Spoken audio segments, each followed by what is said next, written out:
네, 지금부터 스트롱 코리아 창조 포럼 2013 특별 연설을 바로 시작하도록 하겠습니다. 시작하기에 앞서서 먼저 양해 말씀을 좀 전달해 드려야 될 것 같은데요. 이번 특별 연설은 청와대 최순홍 미래전략 수석 비서관님께서 창조경제 비전과 또 산업정책 추진 방향을 주제로 원래 연설을 해주실 예정이었는데 갑작스러운 국정 일정 때문에 오늘 부득이하게 참석을 하지 못하셨습니다. 자, 그래서 오늘 발표는 미래창조과학부 이상목 제1차관님께서 직접 진행을 해주시겠습니다. 이 점 먼저 양해를 부탁드리겠고요. 지금 바로 미래창조과학부 이상목 차관님을 단상으로 모시도록 하겠습니다. 여러분 박수로 환영해 주시죠.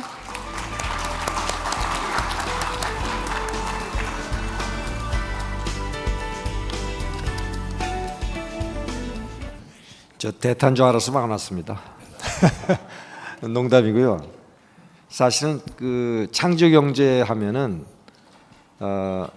그 원조가 우리 윤종록 이 차관입니다. 창업경제 책도 쓰셨고 창조경제에 대한 기본 아이디어를 적어하신 분인데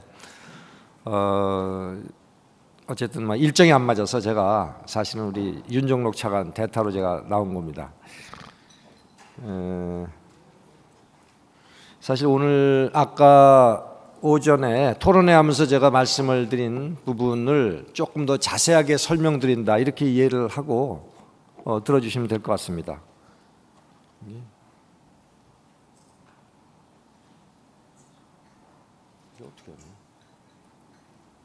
조작법을 모르겠네. 좀 특이하게 표준형이 아니라 좀 특이하게 돼 있네.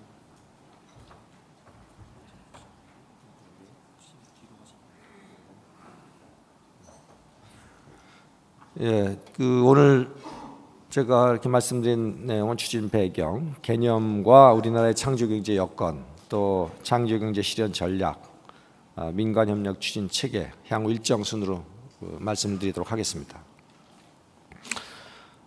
잘 아시는 것처럼 지금 우리 국내 그 환경은 성장하는데 고용은 없고 또 그나마 성장하는 것도 잠재 성장률이 떨어지고 저성장의 위기감이 팽배하고 이런 상황입니다. 이건 우리나라만의 문제는 아니고 전 세계적으로도 똑같은 고민을 하고 있고 혁신적인 기술과 창의적인 아이디어로 새로운 일자리를 만들자 하는 게 전 세계적인 화두입니다. 미국의 스타트업 아메리칸 이니셔티브 뭐 잘 아시는 거고 벌써 오래전부터 시작을 했고 뭐 일본, 유럽 다 마찬가지입니다. 그래서 이제는 우리가 창조 경제로 가지 않고서는 우리 국민들이 필요로 하는 일자리를 제공하는 것이 어렵다. 창조 경제 개념과 우리의 여건을 좀 한번 보겠습니다.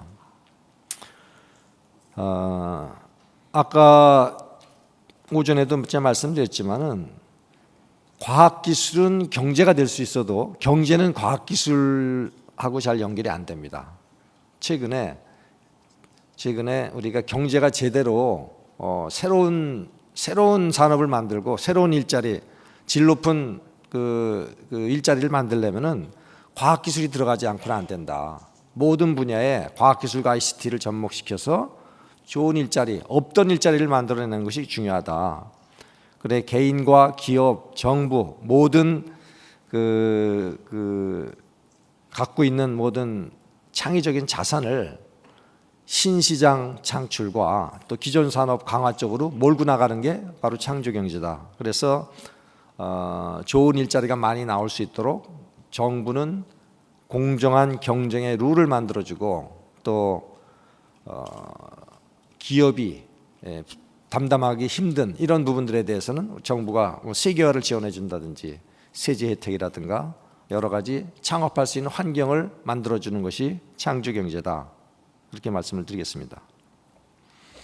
그 창조경제 실현 사례는 뭐 저보다도 잘 아시겠지만 한 몇 가지만 들어보겠습니다.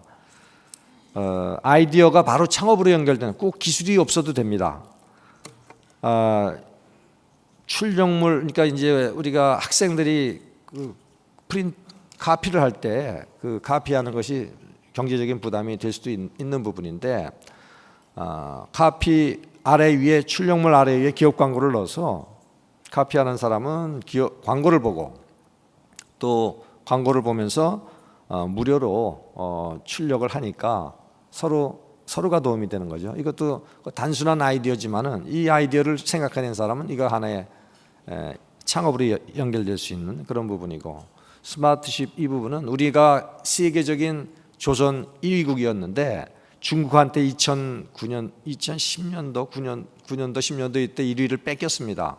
그때 아이디어가 뭐냐면은 선박 기술에 IT 기술을 접목시켰다고 하더라고요. 얘기를 들어보면은 선박의 갑판 위에는 지름 1m의 통신망 케이블이 쭉 배 갑판 위를 뭐 수십만 킬로의 케이블이 그 배에 깔려 있답니다. 이 부분을 무선으로 하면 쉬울 텐데 그 생각을 못했던 거예요. 우리 에트리에 있는 저도 이제 김웅남 원장님한테 들은 얘기지만은 가서 보니까 그거 해결하면 굉장히 큰 부가가치를 올리겠다.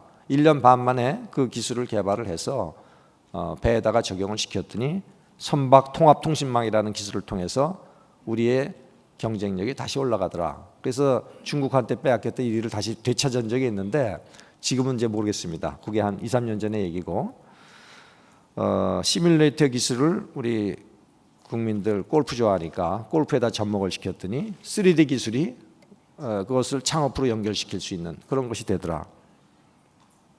이런 간단한 아이디어가 창업으로 연결되고 기존 산업의 ICT를 접목시켜서 또 고부가치 산업을 창출하고 또 기존의 과학기술과 아이디어를 묶어서 새로운 시장이 창출되는 이러한 사례들이 바로 창조경제의 실현 사례가 아니겠느냐. 이거 말고 저희들이 사례를 수집하다 보니까 굉장히 다양하고 많은, 정말로 많은 창업 사례들이 나오더라고요.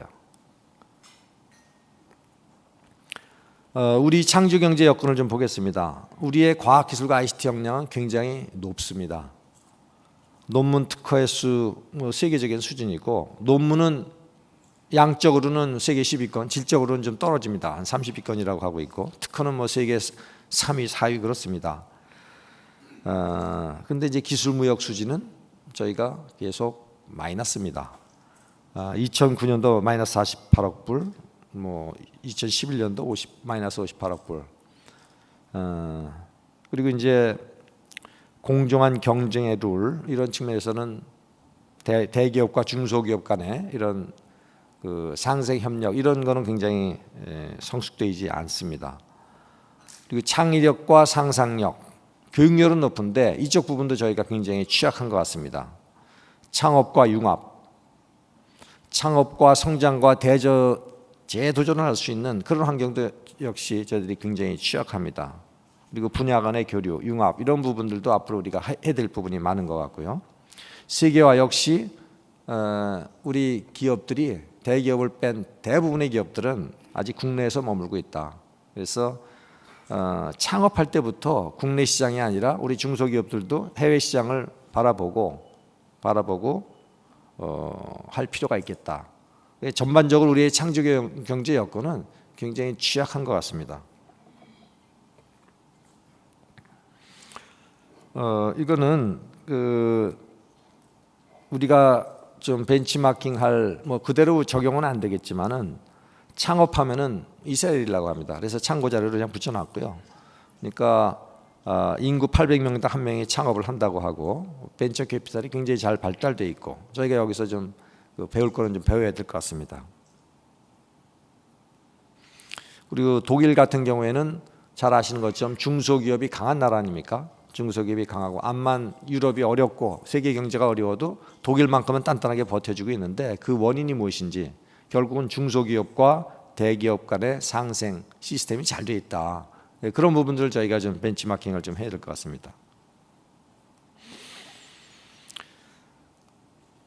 우선 창조경제 실현계획은 그 밑에 추진경과에서 보시는 것처럼 지난 석 달간 30개 부처청이 아이디어를 전부 한번 모아봤습니다. 어떻게 보면 백화점식이라고도 할 수 있고, 또 하지만은 우리가 아까 말씀드린 대로 창업 생태계, 창조경제의 생태계를 조성하기 위해서 할 수 있는 것들을 한번 전부 다 끌어모아봤습니다. 끌어모아봤고, 그다음에 현장에 있는 우리 기업들, 전경련이나 중소기업 중앙회, 또 벤처기업협회, 주요 경제 관련 단체들의 의견 수렴을 했습니다. 그래서 이 창조경제 실현계획 지난 6월 4일 날 발표한 이 내용은 우리 미래부의 그 계획이 아니고 범부처 공동의 또 우리 국민 그러니까 국가 전체의 계획이다 이렇게 보시면 될 것 같고요. 앞으로 창조경제 실현계획을 발표를 했지만은 그것을 현재 저희들 그림만 보여준 거고 앞으로 5년 동안 또 더 나아가서 10년 동안 이것이 우리 그 기반으로 구축돼서 생태계가 완전히 정착될 때까지 지속적으로 추진을 해야 되는 그런 계획이다. 이렇게 좀 말씀을 좀 드리고 싶습니다.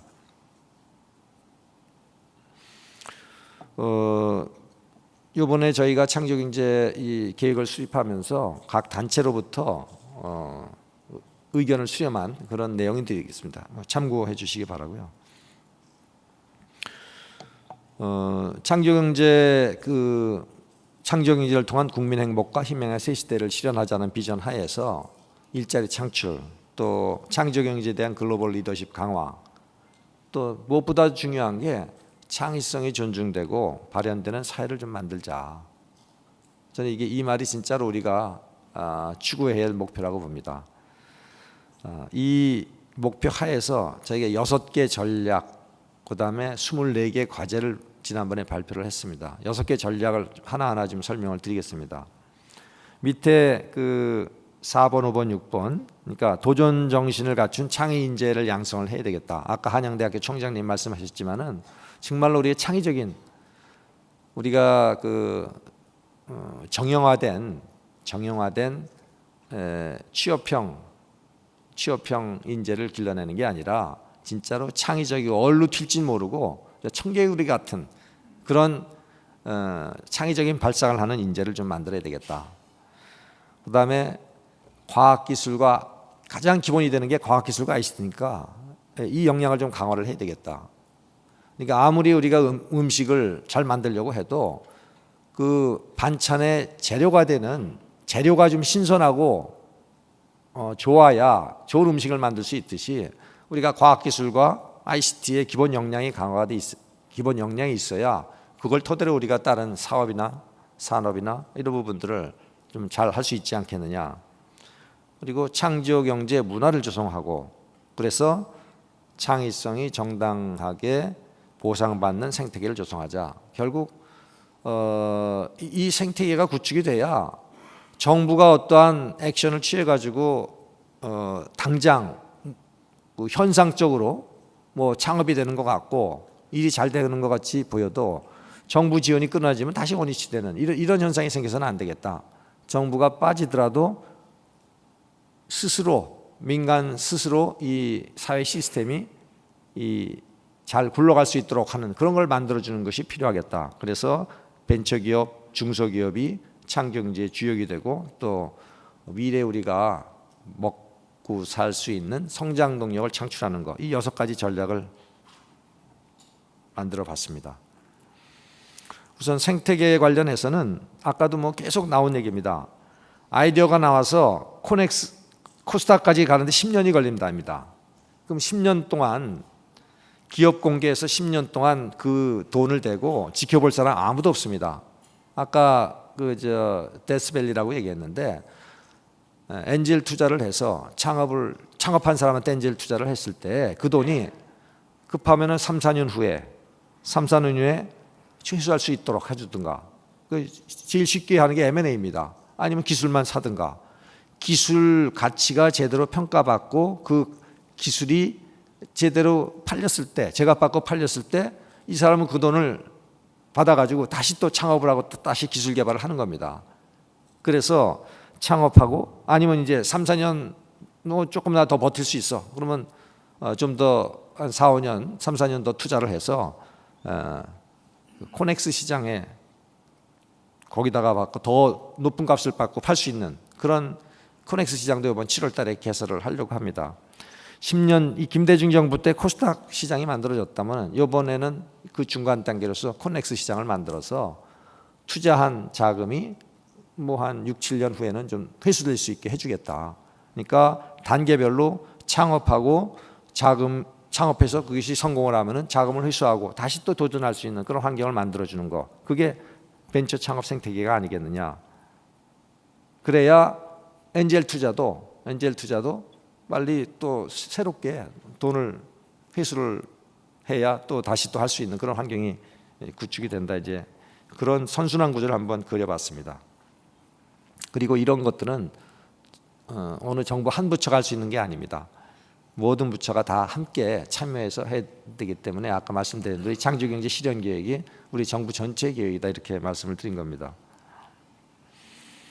이건 참고로 그동안 사실 이번 창조경제 실현 계획이 발표가 6월 4일 날 됐는데 그 이전에 5월 달에 창조경제와 관련해서 아까 그 전략 1번, 2번 부분 생태계 조성을 위한 자금 관련되는 부분은 지난번에 발표를 했습니다. 그래서 그 부분만 별도로 뽑아놓은 겁니다. 참고해 주시고요.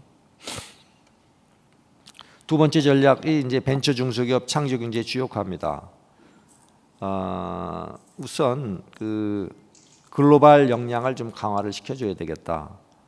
그러니까 수출 초보 기업들에 대해서는 좀 더 대출 한도라든가 뭐 여러 가지 지원을 좀 강화를 해주고 또 중소기업이 중견기업으로 가게 되면 또 중소기업의 혜택이 끊어지는 그런 우려 때문에 상당히 여러 가지 그 문제가 있다고 하니 그러면은 중소기업을 졸업하더라도 한 5년간은 중소기업에 준하는 그러한 지원을 하겠다.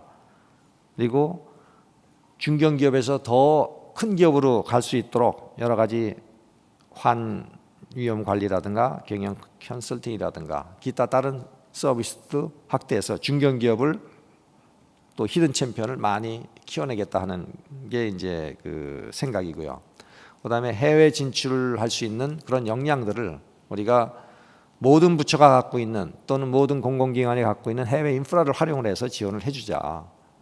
이러기 위해서는 좀 각 부처가 좀 힘을 합쳐서 중복되는 건 좀 조정을 하고 어떻게 하면은 해외 진출한 기업의 입장에서 볼 때 필요한 서비스가 뭔지 이런 부분들을 저희들이 앞으로 고민을 해보려고 합니다. 그리고 대기업, 중소기업 간의 상생 협력이라든가 이런 부분들도 저희들이 한번 정책을 쭉 만들어 보도록 하겠습니다. 이거는 이제 대기업, 중소기업 간의 상생 협력 사례인데 이거 참고를 좀 해주시고요.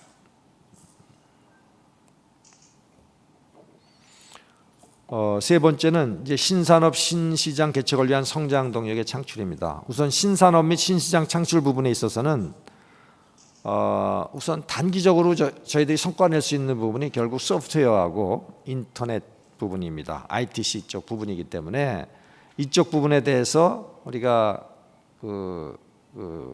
단기적인 성과는 이쪽 부분에 좀 집중을 좀 하려고 합니다. 특히 고부가 콘텐츠 산업은 이 산업뿐만이 아니라 이걸 통해서 일자리도 창출이 많이 될 수 있기 때문에 이 부분이 이제 단기 성과로서 우리가 추진을 하는 부분이고, 그다음에 일반 과학기술 분야는 좀 호흡이 깁니다. 3년 이상, 5년, 10년까지도 우리가 보고 투자를 해야 됩니다. 바이오, 나노, 뭐 신재생에너지 분야, 그다음에 우주라든가 뭐 원자력이라든가 또 국방 분야의 스핀오프 하는 부분이라든가 이런 부분들은 뭐 단기적으로 우리가 그 결과를 낼 수 있는 게 아니기 때문에 중장기적인 목표를 가지고 추진을 하려고 하고 있고, 또 과학기술이 이런 경제뿐만이 아니라 국민복지 또는 국민의 실생활에도 도움이 될 수 있는 그런 차원에서 그 식품 문제라든가 또는 뭐 주거 문제, 뭐 층간소음 문제도 요새 말썽이 되고 있는데 그런 문제들도 우리 과학기술적으로 어떻게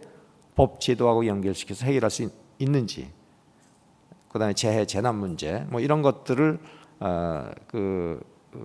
저희들이 생각을 하고 있고, 또 기존 산업의 성장 활력을 제고하기 위해서 전통 산업이나 서비스 산업에다가 우리 기존의 과학기술 ICT 부분을 어떻게 접목시킬 건지 하는 부분들, 이런 부분들이 앞에 나와 있는 비타민 프로젝트라는 이름으로 저희가 모든 부처하고 협력해서 추진하려고 하고 있습니다.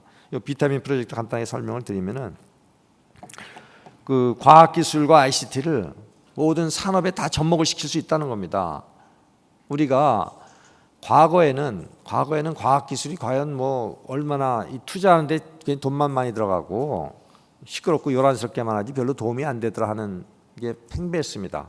근데 지금 우리가 이제 경쟁 속에서 좀 고도화하고 우리 질을 높이고 남보다 조금이라도 앞서 나가려면은 이제는 과학 기술을 무시하고는 그 산업을 살려나갈 수가 없습니다. 그래서 그 비타민 A는 어그리컬처에서 A를 따왔고요. 컬처, 비타민 C. 그러니까 A부터 Z까지 모든 단어 연결시키면 우리 과학기술과 ICT를 접목 안 되는 분야가 없습니다. 여기서 이제 AP, AC, FS 뭐 4개만 예를 들었는데 직원들 우리 쫙 뽑아보니까 A부터 Z까지 전부 다 관련이 되더라고요. 그래서 모든 산업 또 산업이 아니라도 모든 공공부문 또 우리 국민 실생활 모든 부분에 이 분야를 접목시켜서 경쟁력을 강화하고 우리 국민의 삶을 좀 보다 윤택하게 할 수 있는 그런 프로젝트를 저희가 이제 비타민 프로젝트라고 명명을 했고 이것은 이제 그 각 부처가 같이 공동으로 다 추진해야 될 그런 과제로서 저희가 디파인을 하고 앞으로 이 부분에 대해서는 각 부처하고 협력해서 계속 추가적인 그 실천 계획들이 나올 겁니다. 그다음에 이제 아까 그 무엇보다도 중요한 게 인재입니다. 결국 우리가 이거 하려면은 인재인데 융합형 인재를 어떻게 길러낼 것인가, 창조 경제형 그러니까 창업에 도전할 수 있는 그런 인재를 어떻게 길러낼 것인가, 굉장히 중요한 얘기고요. 뭐 여기에는 우리 교육부라든가 또는 뭐 미래부를 포함해서 모든 부처가 같이 이 인재 양성 부분에 좀 많은 그 노력을 좀 해야 될 것 같습니다. 여기 몇 가지 적어놓긴 했습니다만은 뭐 수학, 과학 교육의 뭐 융합 교육이라든가 뭐 체험 프로그램이라든가 대학에서 또 융합 과정을 만든다든지 또 취업형 우리 인재 자꾸만 우리가 취업형 인재를 길러내는데 그런 부분들을 좀 해소하기 위해서 이런 스펙에 따라서 사람을 뽑는 게 아니고 그 직무 역량 평가 이 사람이 과연 그 일을 잘할 수 있는 역량이 되느냐 하는 어떤 좀 모델을 만들어서 스펙 없이 좀 사람을 이제 채용하거나 하는 그런 시스템을 좀 만들어 보자 이런 고민들을 하고 있는 거고요. 그리고 또 이제 그 도전 정신이라든가 기업가 정신을 고취하기 위한 여러 가지 활동들 또 대학의 창업 동아리라든가 뭐 이런 것들을 저희가 좀 지원을 좀 하려고 합니다. 그리고 창의 인재 해외 진출 또 국내 유입의 활성화. 사실은 세계는 지금 인재 전쟁입니다. 인재 전쟁인데 우리가 좀 뒤늦게 뛰어들긴 했죠. 우리도 시작은 했습니다. 옛날에 WCU, WCI 또 뭐 우리 이제 과학기술 부문에서는 좀 그래도 몇 년 전부터 우수한 인재들 끌어들이기 위한 노력을 시작을 했는데 벤처기업이나 또는 다른 부문에 있어서 서비스나 또는 문화 콘텐츠 부분에 있어서 좀 그런 부분은 좀 약한 것 같아요. 그래서 이 부분들은 저희가 앞으로 5년 동안 좀 우수한 인재를 어떻게 끌어들일 수 있는지, 그러니까 우수한 사람일 경우에는 국내에 뭐 비자 발급하는데 또는 국내에 머무르는데 불편하지 않게 해주고 뭐 대우를 해주고 중국 같은 경우에 그 2008년부터 천인 계획이라고 그래가지고 세계적인 우수한 과학자, 우수한 사업가, 우수한 엔지니어들을 전 세계에서 끌어들이고 있는데 그리고 굉장한 대우를 해주면서 끌어들입니다. 그러니까 우리나라 사람이 2사람이 간 거를 제가 확인을 했어요. 그러니까 한국 사람인데도 불구하고 너는 굉장히 우수하니까 우리 중국에 와서 일을 하려면 해 초청을 했어요. 우리나라 2사람이 과학계 쪽에서 가는 걸 제가 확인을 했습니다. 그래서 뭐 누구 탓할 거 없습니다. 이제는 국가 간의 인재 확보 경쟁입니다. 그래서 이 부분에 대해서는 저희가 아직 좀 취약하기 때문에 앞으로 좀 부처 간에 좀 노력을 하려고 지금 하고 있습니다. 그다음에 뭐 아까 말씀드렸지만은 뭐 기초 체력 강화 문제입니다. 우리가 제가 이런 기초과학 하시는 분들한테 비난을 좀 많이 최근에 받는데, 야 수상하다, 미래부 만들어 놨더니 니들 기초과학은 전혀 관계없고 맨날 일자리 창업경제 뭐 이런 소리만 하는데 이 기초과학 홀대하는 거 아니냐, 이런 말씀하시는데 전혀 그렇지 않습니다. 우선 기초는 연구비만큼은 2017년까지 40%로 확대하게 돼 있어요. 그러니까 지금 36%인데 뭐 기초 연구비 확실하게 늘어납니다. 두 번째, 연구 환경에 대해서도 과거에 연구할 수 있는 자율적인 환경이라든가 안정적인 연구 환경 부족한 부분들이 있었는데 이번에 확실하게 고칠 겁니다. 그러니까 그 두 가지만 확실하게 하면 되지, 나머지 부분은 괜히 말만 길게 늘어났지, 핵심은 연구비 느리고 연구를 분명하게 안정적으로 자율적으로 할 수 있는 환경을 조성하겠다. 그 두 마디면 끝납니다. 그러면은 기초과학은 충분히 성과를 낼 수 있을 거다, 그렇게 보고 있고요. 다만 이제 우리가 부족한 게 연구 결과를 어떻게 사업화를 하느냐. 이거는 저희들이 대학에 계신 분들, 또 우리 출연연에 계신 분들, 연구소에 계신 분들 반성해야 됩니다. 그래서 그 반성은 우리 정부도 여기에 대해서 함께 반성을 하고 있고, 연구 성과가 사업화로 연결될 수 있도록 하는데 도대체 뭐가 문제냐, 열심히 지금 공부하고 있습니다. 문제 찾아내고 있고. 그래서 출연연이나 대학의 산학협력, 기술 이전 조직, 또 옛날에 기술 지주회사 같은 거 만들면은 왜 쓸데없이 연구소가 돈 버는 일에 끼어드느냐, 대학이 왜 돈 버는 일에 끼어들어 가지고 오염시키냐, 이런 말이 나올 때가 분명히 있었습니다. 하지만은 이제는 연구 성과가 우리 일자리 창출하고 연결될 수 있는 그 고리를 우리가 연결시켜줘야 됩니다. 그래서 또 이제 ICT 쪽에서는 5세대 이동 통신이라든가 이런 부분들을 현재까지는 우리가 인터넷 인프라에 있어서는 세계 최고 수준이니까 그거를 계속 유지하겠다. 그리고 세계 최고의 네트워크 인프라를, 우리의 경쟁력을 계속 끌고 나가겠다, 이런 생각입니다. 그리고 산학연 지역 협력,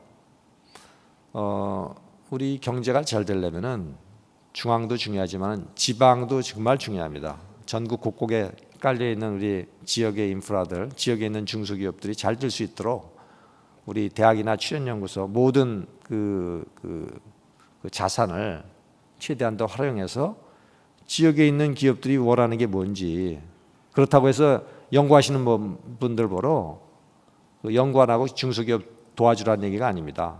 지금 우리 주변에는 은퇴한 엔지니어들이 40대, 50대 훌륭하신 분들이 엄청나게 많아요. 기업에서 한 40대 중반, 50대 초반 되면은 그 좋은 경험과 경륜을 갖고 있는 엔지니어들이 은퇴하신 분들 몇만 명이 넘습니다. 몇만 명이 몇십만 명입니다. 그래서 그런 분들을 어떻게 적재적소로 활용을 하느냐, 이런 것들이 저희들이 앞으로 끊어내 해결을 해야 될 그런 과정인 것 같습니다. 국민과 정부가 함께하는 문화 조성, 이거는 컬처는 하루 아침에 안 됩니다. 그러니까 이 부분은 저희가 차근차근 이제 시범 사업을 통해서 한번 상상하고 한번 도전해봐서 그게 창업이 되더라 하는 신뢰를 보여줘야 되고, 이러한 그 시범 사업들을 우선 금년에는 도서관이나 또는 과학관이나 이런 데를 통해서 한번 시범 사업으로 한번 해보려고 하고 있고요.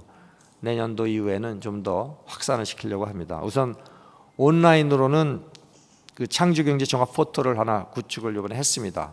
그래서 이런 거라든가 또 정부 3.0을 통해서 정부의 모든 정보를 공개를 해서 거기 또 새로운 그 일자리라든가 또 새로운 서비스가 창출될 수 있기 때문에 그런 거를 좀 노력을 하려고 하고 있고, 또 정부도 이제 정부 부처 이기주의 좀 없애자, 부처 간에 서로 소통하고 협력하고 이런 활동들을 앞으로 하려고 하고 있습니다. 시간 됐기 때문에 마치겠습니다. 감사합니다.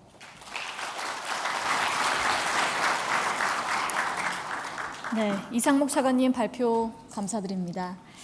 네, 자 다음 순서로 특별 세션을 이어나가도록 하겠습니다. 이 특별 세션은 한국과학기술기획평가원 전략협력실 김병수 실장님을 사회자로 모시고 창조경제시대 과학기술이 동력이다라는 주제로 발표와 토론을 진행하도록 하겠습니다.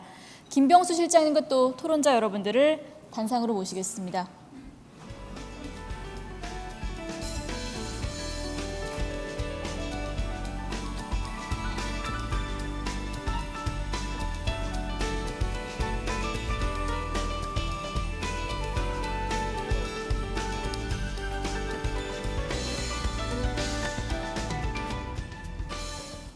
네, 바로 진행 부탁드리겠습니다. 네, 반갑습니다. 오늘 스트롱 코리아 창조 포럼은 아마도 그동안 토론되었던 창조 경제 개념을 넘어서 실현 전략까지 구체적으로 토론하고 다양한 시각을 함께 초영해 보는 아주 의미 있는 자리라고 생각이 됩니다. 특히 과학기술과 ICT를 통해 창조 경제를 촉진시키려는 정부의 정책 기조에 비추어 보면 창조 경제 시대 과학기술이 원동력이다라는 주제의 특별 세션은 그 의미가 더한 거로 생각됩니다. 이번 특별 세션은 모두 세 분의 발표와 토론 그리고 질의응답으로 이루어져 있습니다. 먼저 세 분의 토론자를 소개해드리도록 하겠습니다. 먼저 바로 옆에 계시는 박구선 한국과학기술기획평가원 부원장님이십니다. 그리고 정지훈 명지병원 IT융합연구소장님이십니다. 그리고 마지막으로 이부영 현대경제연구원 미래시장연구실장님이십니다. 그럼 먼저 창조경제시대 과학기술이 동력이다라는 주제로 박구선 부원장님의 발표를 듣도록 하겠습니다.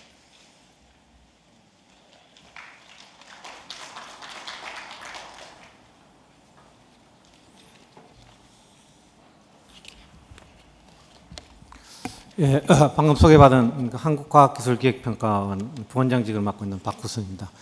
우선 한국경제신문에서 이러한 자리를 마련해 주신 데서 대단히 감사하게 생각합니다. 오늘 이 자리에 보니까 감히 제가 창조경제시대 과학기술이 동력이라는 발표를 해도 되는지 조금 왜소해지는 느낌을 갖게 됩니다. 전직 장관님을 하시면서 그동안 50년 동안 우리나라를 이끌어왔던 그리고 과학기술의 정책을 만드셨던 분들 이 자리에 다 계시는 것 같아서 저 개인적으로는 영광이고 하여튼 제가 준비한 자료를 최대한 발표하도록 하겠습니다. 오늘 제가 말씀드리는 것은 이제 주제와 관련된 내용입니다. 이미 이상목 차관께서 창조경제 실현 계획에 대해서 상세하게 설명을 드렸고 그 실현 계획이 어떤 생각으로 해야지 과학기술이 그 중심이 되고 왜 과학기술이 중심이 돼야 되는지 여기에 대해서 제 개인적인 이야기를 좀 하는 그런 자리로 이해하고 말씀을 드리고자 합니다. 가끔 저희 이제 키스텝이 나와서 발표를 하면 키스텝이라는 기관은 이제 미래부의 정책 지원을 해주는 출연 연구기관 중에 하나입니다. 그러다 보니까 많은 부분이 이제 미래부의 정책을 소개하는 그런 자료를 준비했는데 오늘은 그 자료에 제 개인적인 생각도 좀 담겨 있다 이렇게 이해를 해주시면 될 것 같습니다. 저도 잠깐 테스트를 한번 해보겠습니다. 이게 처음 만지는 기계라서.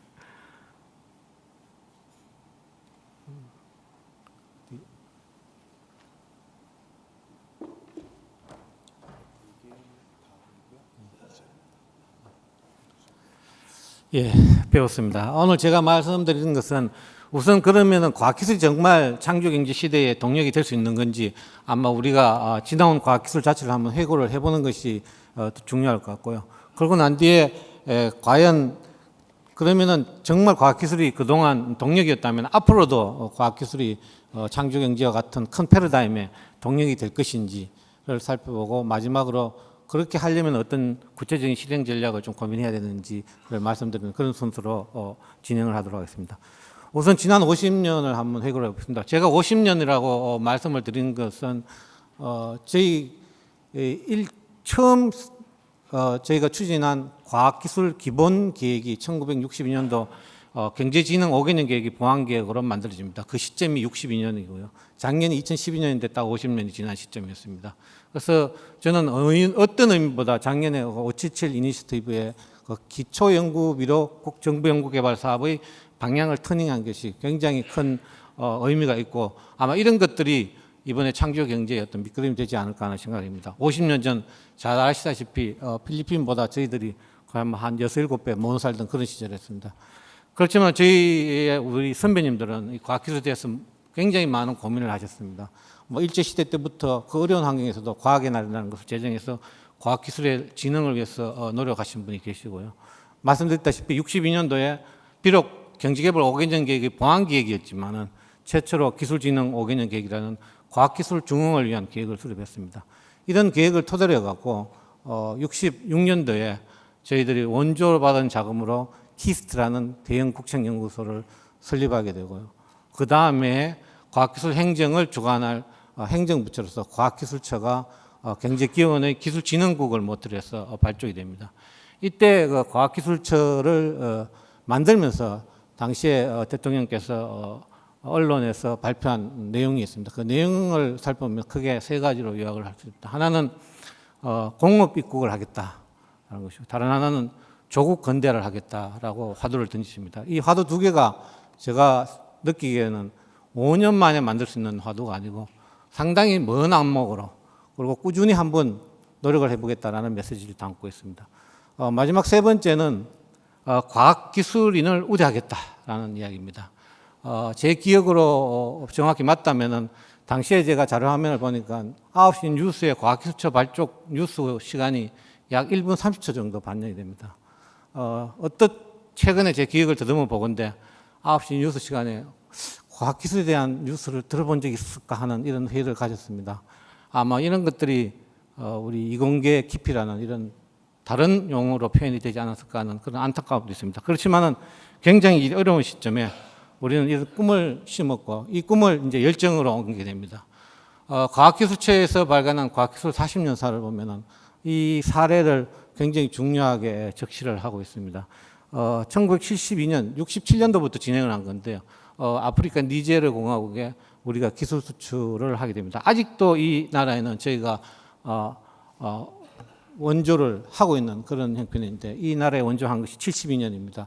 이런 열정이 10년 뒤에 기술개발 촉진법이라는 것을 만들게 됩니다. 이게 이제 과학기술처가 설립돼서 최초로 정부의 예산으로 정부 연구개발 사업을 만든 특정 연구개발 사업의 모법이 되는 법입니다. 이 법을 근거로 해서 처음으로 국가연구개발 사업이라는 틀 안에 정부 예산이 투입되는 R&D가 만들어지게 되고요. 이 R&D를 수행하면서 10년 뒤에는 G7 사업이라는 여러분들이 잘 아시는 국가 대형 연구개발 프로그램이 만들어집니다. 이 대형 연구개발 프로그램이 굉장히 중요한 전환점이 됩니다. 특징이 몇 가지가 있는데 하나는 G7 사업이 당시에 과학기술처만 수행한 사업이 아니라 본부처 연구개발 사업이었다. 그리고 굉장히 당시로서는 장기 대규모 사업이었습니다. 10년 동안 꾸준히 지원을 하면서 또 예산이 당시로는 굉장히 큰 100억 이상이 투입되는 사업당 규모의 예산이었다는 것이고요. 목표가 굉장히 탑다운이면서 대형 목표를 설정했고 지금은 뭐 대부분의 많은 대형 사업들이 사업단 구조로 운영을 하고 있습니다만 당시로는 독립적으로 과학기술자한테 전담 맡겨서 지원하는 체제라는 혁신적인 생각을 하게 됩니다. 또 기업이 R&D에 대해서 관심을 갖고 정부 R&D에 참여하고 기업 자체의 R&D를 키워나가는 그런 중요한 계기를 마련합니다. 밑에 자료를 보시다시피 7개 부처가 참여를 했고요. 민간이 정부보다 훨씬 많은 자본을 투입했고 제품 기술군뿐만 아니라 앞으로 우리 경제를 이끌어날 기반 기술군까지 같이 함께 투자를 했다는 겁니다. 이러한 성과가 당시에 G7의 10년 뒤에는 들어가지 못했습니다. 그 10년 뒤, 20년 지난 어느 날 이 시점에 보면은 과학 경쟁력이 IMD 자료에 의하면 세계 5위입니다. 그래서 조그마한 시작이 오늘날 우리 과학기술의 모습을 가꾸었다 이렇게 잡아오고요. 그 성과도 대표적인 사례 몇 가지를 적시를 했습니다만은 이 사례를 잘 보시면은 아마 지금 오늘날 우리가 글로벌 시장을 선점하는 기술이 이때 나온 것이 참 많구나라는 것을 느낄 수 있을 겁니다. 이러한 역량을 기반으로 해서 보시면은 우측 하단의 도표를 보시면은 과학 경쟁력이 변하는 경쟁력이 향상되는 모습이 국가 경쟁력이 향상되는 그래프와 비슷한 추세를 갖고 있습니다. 그래서 저는 감히 말씀드리겠는데 과학의 경쟁력이 국가 경쟁을 이끌어왔다. 그리고 또 희망적인 이야기는 이러한 경쟁력 확보가 아마 처음으로 2012년도 IMD가 아닌 WF죠. 다보스 포럼에서 우리가 20위권 안으로 국가 경쟁에 진입되는 그런 경쟁력을 이끌었고, 더군다나 2012년도에는 굉장히 우리한테 많은 의미 있는 경제적 지표를 시사를 했습니다. 이걸 좀 더 쉽게 이제 좀 살펴보면은, 이게 이제 영국의 셰필드 대학하고 미국의 미시간 대학하고 2006년인가 정도로 기억을 하고 있습니다. 2001년도 통계 자료를 중심으로 해서 세계의 지도를 투입 요소와 산출 요소를 기준으로 한 360여 개의 항목을 갖고 새롭게 매핑한 자료가 있습니다. 이게 월드 맵 프로젝트라고 해서 진행을 시킨 건데요. 불행스럽게 그 이후에 업데이트된 자료가 없어서 굉장히 오래된 자료지만은 참고해 볼 만한 자료다. 따라서 한번 소개를 시키려고 합니다. 보시다시피 이제 좌측에 있는 그림이 우리가 이제 영토 기준의 세계 지도입니다. 보시면은 대한민국이 우측 상단 1번 바로 위에 조그맣은 표시가 있습니다. 그 의료 수출 기준으로 보면은 뭐 한국은 지금 표시가 거의 나 있지 않고요. 일본조차도 거의 지구상에 별로 나타나 있지 않습니다.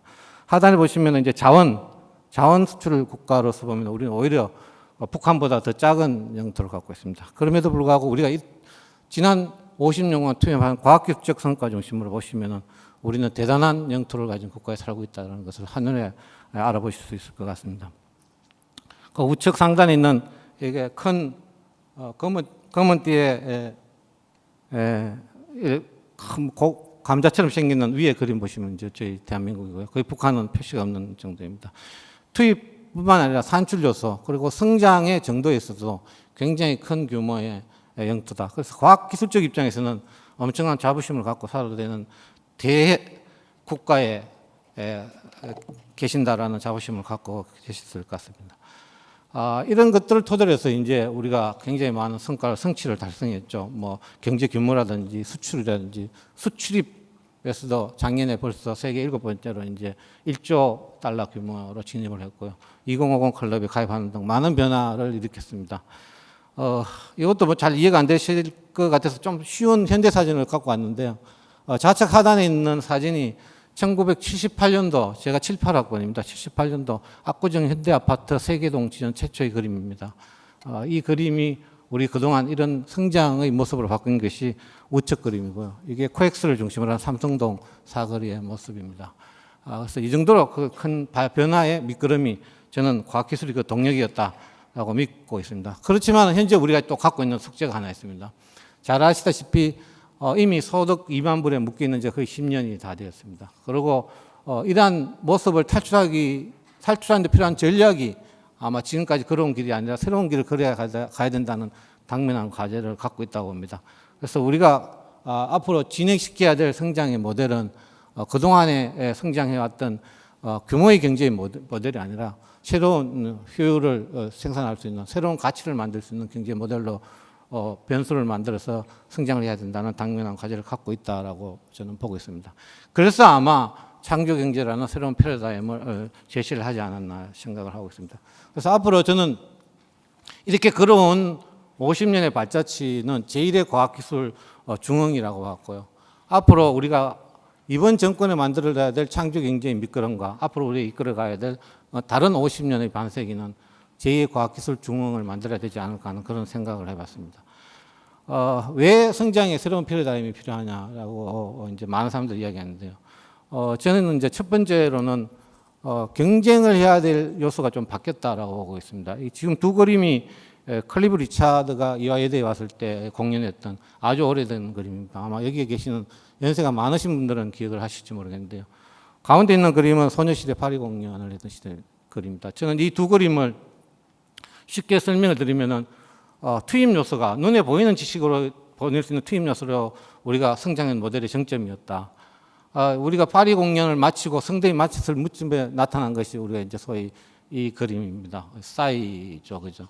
싸이 강남 스타일이 혁신적인 성장의 경제의 어떤 모멘텀을 제공을 합니다. 저는 이런 부분이 아마 우리 디지털 시대의 대표적인 아이디어를 접목한 모델이지 않을까 싶습니다. 그리고 또 하나는 모방한 것이 아니라는 것이죠. 우리의 것이다라는 겁니다. 우리의 것이라는 건데 그 자료를 보시면 밑에 있는 자료가 우리 부산에 있는 절이라고 들었습니다. 석불사라는 절에 가면은 부조상이 있는데 거의 사익춤하고 거의 비슷하죠, 그죠? 메이드 바이 코리아가 맞다라는 정명이다. 이게 인터넷에 나온 사진입니다. 제가 만든 건 아니고요. 그래서 우리가 지금 생각했던 그런 걸어왔던 길을 안 가야 되는 그런 당면한 과제에 놓였다라는 것이고요. 이런 것에 대한 노력이 필요하다는 것이죠. 또 다른 하나는 이제 우리의 삶의 방식이 완전히 바뀌었다는 거죠. 그래서 지금까지 그러왔던 산업 개발, 개발 경쟁력 이런 중심으로서는 한계점이 왔다라는 것입니다. 그래서 완전히 다른 생각을 해야 되는데요. 위에 사진 두 개는 500년 차이가 나는 사진입니다. 하나는 태조 이성계의 사진이고요. 이성계의 사진은 사진이 아니죠. 그림이죠. 그죠? 우측에 있는 거는 대원군의 사진입니다. 사진이 더 선명하지는 못한데요.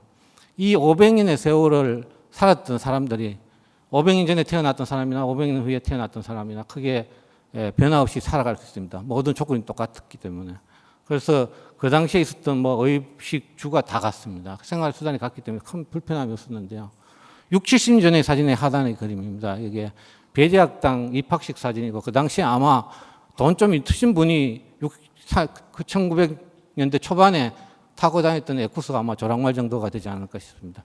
이 사람과 우측에 있는 환경은 너무나 다릅니다. 만약 이 사람이 다시 환생해서 지금 산다면은 이 사람이 아마 자기가 살았던 방식을 선택한다면 살 수 없는 전혀 다른 환경입니다.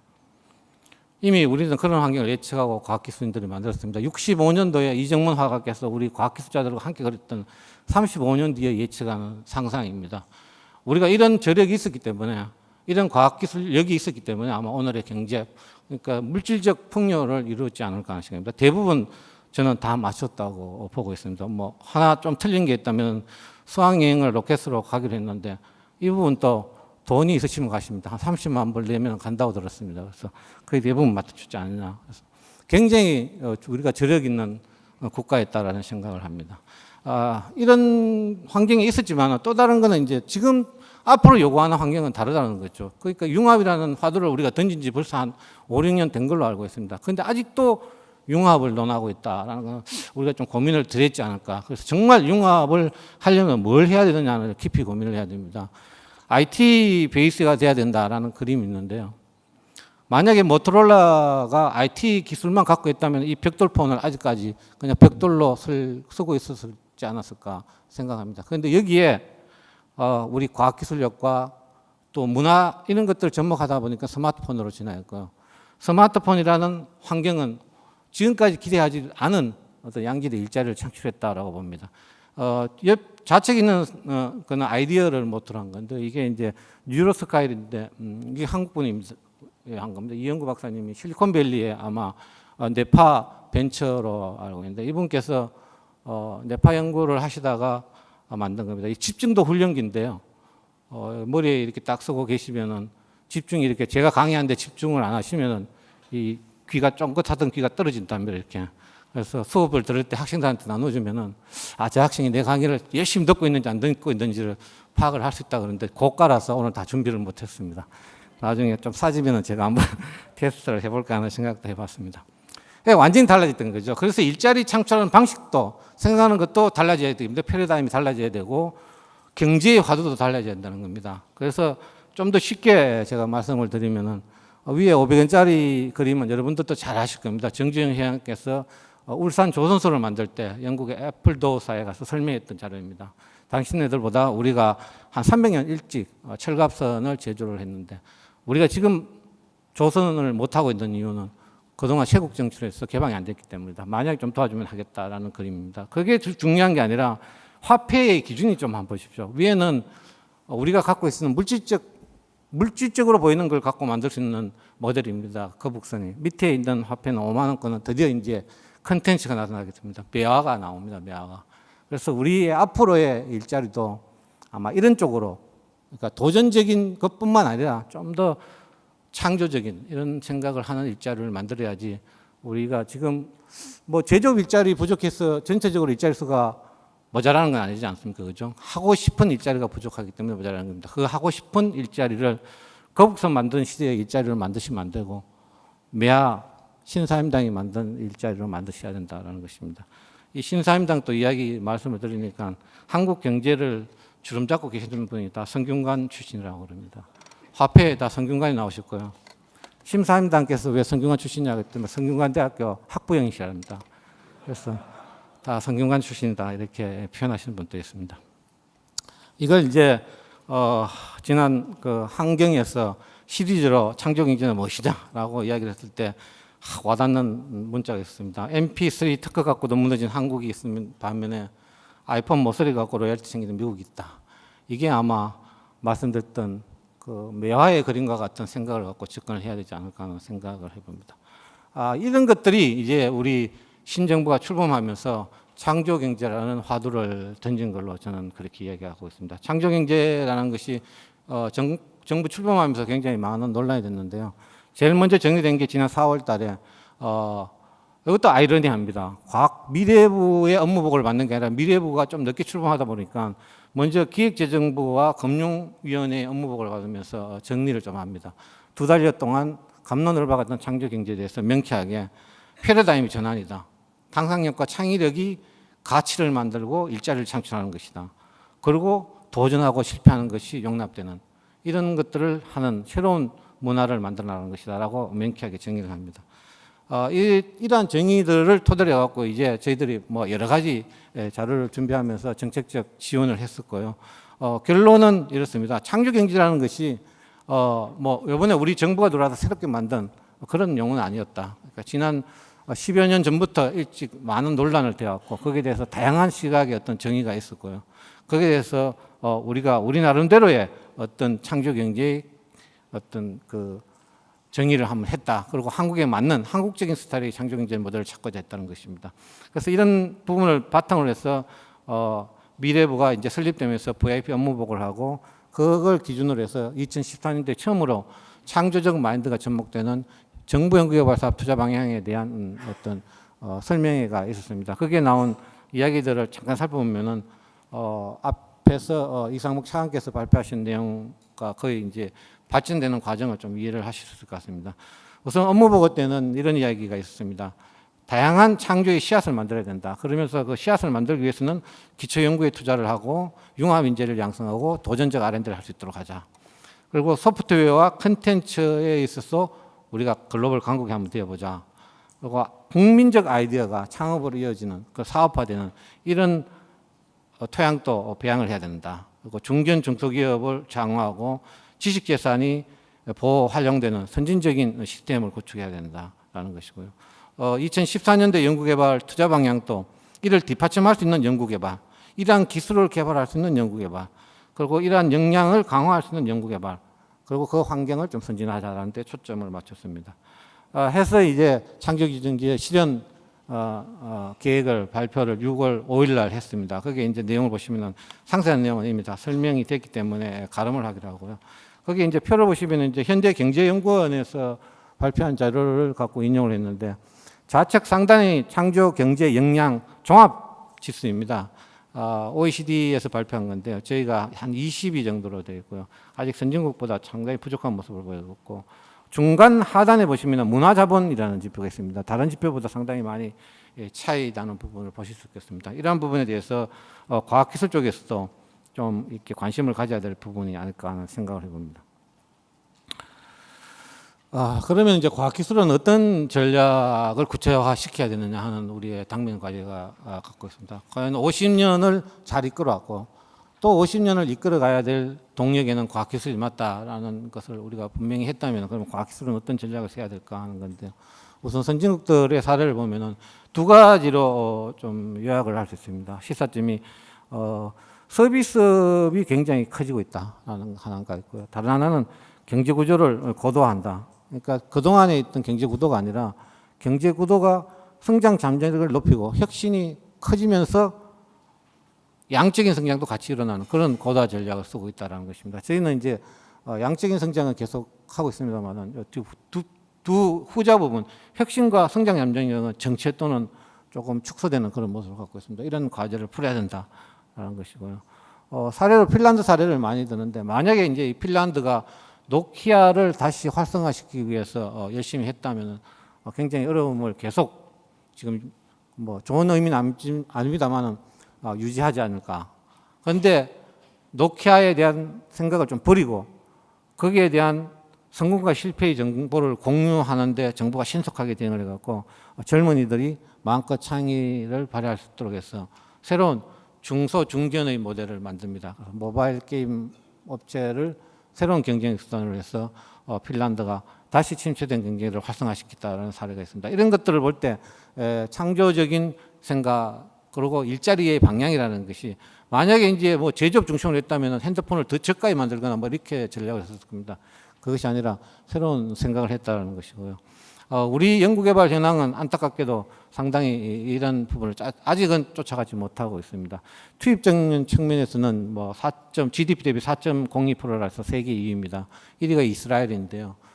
이스라엘은 뭐 우리가 도시 국가로 이해를 한다면 아마 국가적 형태를 갖고 있는 2050 클럽에서는 GDP 대비에 가장 많은 투자를 하고 있는 국가다라고 이해가 되고 그럼에도 불구하고 우리가 갖고 있는 연구개발 사업의 모습은 2011년 기준으로 정부 연구개발 사업의 과제가요 한 4만여 개 과제인데 성공률이 97%입니다.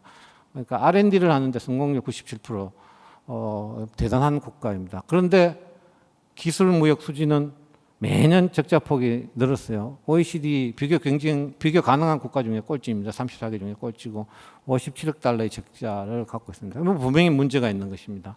그래서 이 문제를 해결해야 된다는 것이 당면한 큰 과제고요. 또 환경적인 측면에서도 창조성을 발휘하기는 굉장히 어려운 나라다라는 것이 이제 한국경제연구원의 2013년도 조사 자료에 보면은 거의 78%가 그렇게 대답을 하고 있고요. 또 사회적 상호작용 영향도 굉장히 낮다라고 2011년도에 청소년 정책연구원에서 발표한 자료에 보면 그렇게 표현을 하고 있습니다. 이렇게 연구개발의 성과의 질적 전환과 사회적 환경의 변화 이런 것들을 아직도 우리는 큰 과제를 갖고 있다라는 것입니다. 표를 참조를 해주시면 될 거예요. 그러면 이제 창조 경제를 생각하면은 어떻게 이제 전략을 생각해야 되냐인데요. 창조 경제에 관해서 지난 한 4개월 동안 여러 석학들이 저희 나라를 방문하고 또 정부에서 다양한 정책을 발표를 했습니다. 그게 이제 몇 가지 화두를 제가 발치를 해봤습니다. 하나는 창조 경제 하면은 이번에는 이 창조 경제마저도 자꾸 외국 걸 보고 베껴서 뭘 하겠다라는 생각하면 안 되는 겁니다. 한국적 스타일, 그러니까 강남 스타일처럼 한국 스타일을 만들어야 된다는 것이고요. 다른 하나는 남의 성공을 쫓아가지 말라는 것입니다. 남의 기술을 따라가지 말고 남의 경제를 쫓아가지 말라는 이런 것이고요. 또 하나는 6월 5일 날 했는 겁니다. 중앙일보 기사에 창조경제 실현계획을 발표하고 나니까 다 긍정적인 평가를 했는데 마지막에 이런 표현이 있습니다. 정부 계획 들다 보니 규제 완화가 없어 아쉽다라는 이야기가 있습니다. 결국은 아까 말씀드렸던 정부 연구개발 사업이 왜 97% 성공을 할까? 잘 들여다보시면은요. 우리의 토양에서는 실패하면 국가연구개발 사업에 참여를 못합니다. 예를 들어서 정부 연구개발 사업의 성과평가에 불량을 받으시면은 3년 또는 뭐 최근에 규정에 하면은 3번 정도 하면 연구 참여를 제한합니다. 이런 환경에서 과연 연구자들이 도전적 R&D를 할 것이냐라는 것이죠. 그래서 이런 것들을 이제는 좀 풀어줘야 된다. 그래서 위례부에서 아까 차관님께서 약속하신 게 있죠. 기초연구하시면서 장기적이고 안정적이고 투자를 늘리겠다. 그리고 두 번째 하신 거는 그렇게 자율적으로 연구할 수 있도록 연구자들한테 관련 제도를 고치겠다. 두 번째 약속은 꼭 지켜주십사 하는 부탁을 드려서 다시 한번 강조해보고 싶습니다. 창조경제를 하기 위해서 이제 해야 될 것이 우리가 과제가 있습니다. 그래서 아까 말했던 그런 세 가지를 우리가 하기 위해 갖고는 첫째 우리 과학기술의 목표를 분명히 해야 됩니다. 효율로 갈 것인지 효과로 갈 것인지 그 지표를 분명하게 해놔놓고 마지막 성과를 도출할 시점에 이런저런 뭐 평가를 하겠다라고 하면 굉장히 어려워진다는 것이죠. 그래서 지표를 명확하게 해야지 연구자들이 그 지표에 대한 평가에 대한 확신을 갖고 만약에 그 지표가 잘못됐더라도 잘못에 대한 설명을 할 수 있다는 것입니다. 효율을 평가하겠다. 저는 효율이 맞는지는 모르겠지만 최근에 이제 화두가 그런 게 있습니다. 효율의 확대. 효율의 확대라는 게 과연 맞는 말이냐? 뭐 그러면은 뭐 예를 들어서 100원에 100개 만들던 어떤 제품을 100원에 200개 만든 게 잘한 것이냐? 물론 단가를 저비용 생산 측면에서는 잘한 건데요. 그게 과잉 생산되면은 다른 쪽이 과다출혈을 만들 수가 있습니다. 이런 부분을 잘 고려를 해서 설정을 해야 되고요. 효과도 마찬가지라고 보고 있습니다. 저는 오히려 창조경제 시대는 효과 쪽에 좀 더 포커싱 돼야 돼서 임팩트 평가가 많이 이루어져야 되지 않을까 하는 생각을 해보고요. 두 번째는 회피보다는 좀 도전할 수 있는 걸로 해야 되고요. 그 정부 연구개발 사업이라고 해서 그냥 받아가는 연구자 입장에서 당연한 것이 아닙니다. 과거에는 과학기술자들이 할 수 있는 영토가 아주 스페시픽하게 정해져 있었기 때문에 일반 국민들의 관심이 별로 없었습니다.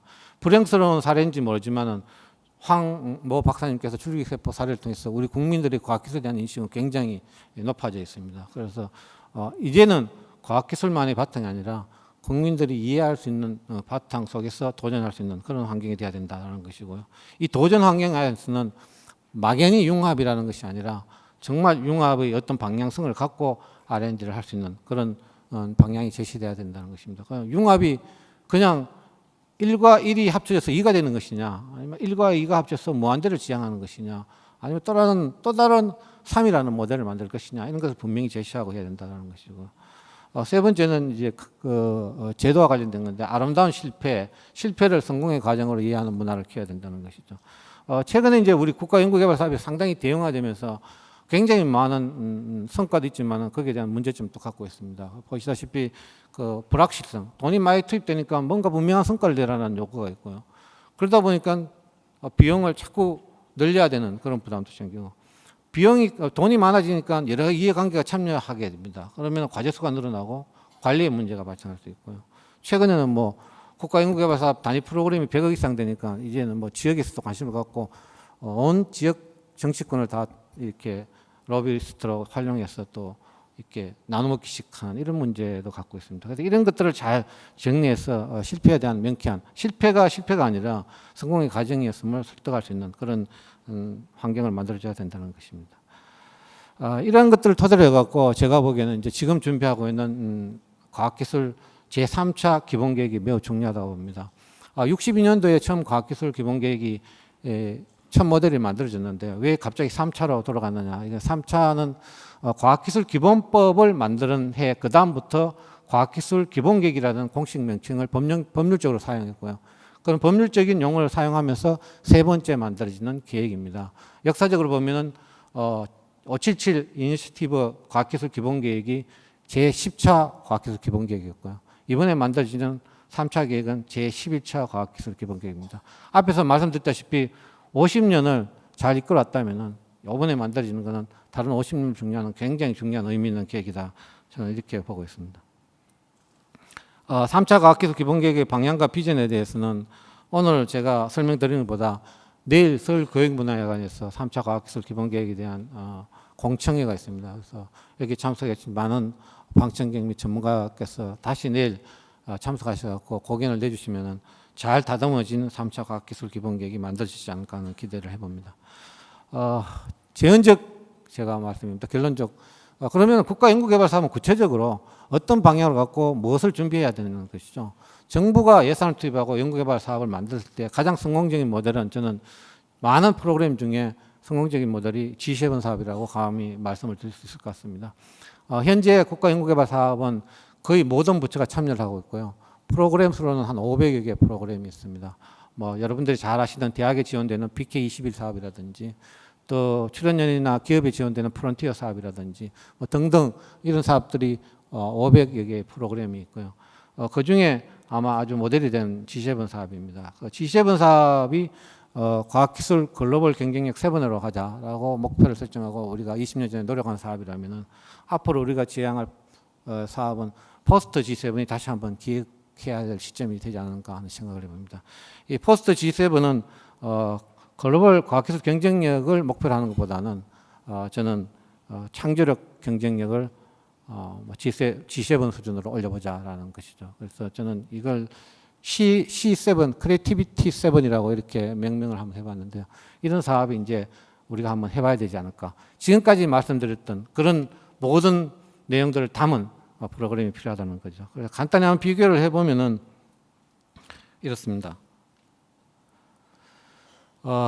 선도기술개발 G7 사업은 연구개발 단계별 또는 기술 중심으로의 연계 운영 전략이었습니다. 그렇지만은 포스트 G7 사업은 이런 연구개발 단계별 단순히 기술과 기술의 연계 사업, 그러니까 예산을 서로 공유하는 사업 이런 것이 아니라 각 부처가 갖고 있는 역량이 있습니다.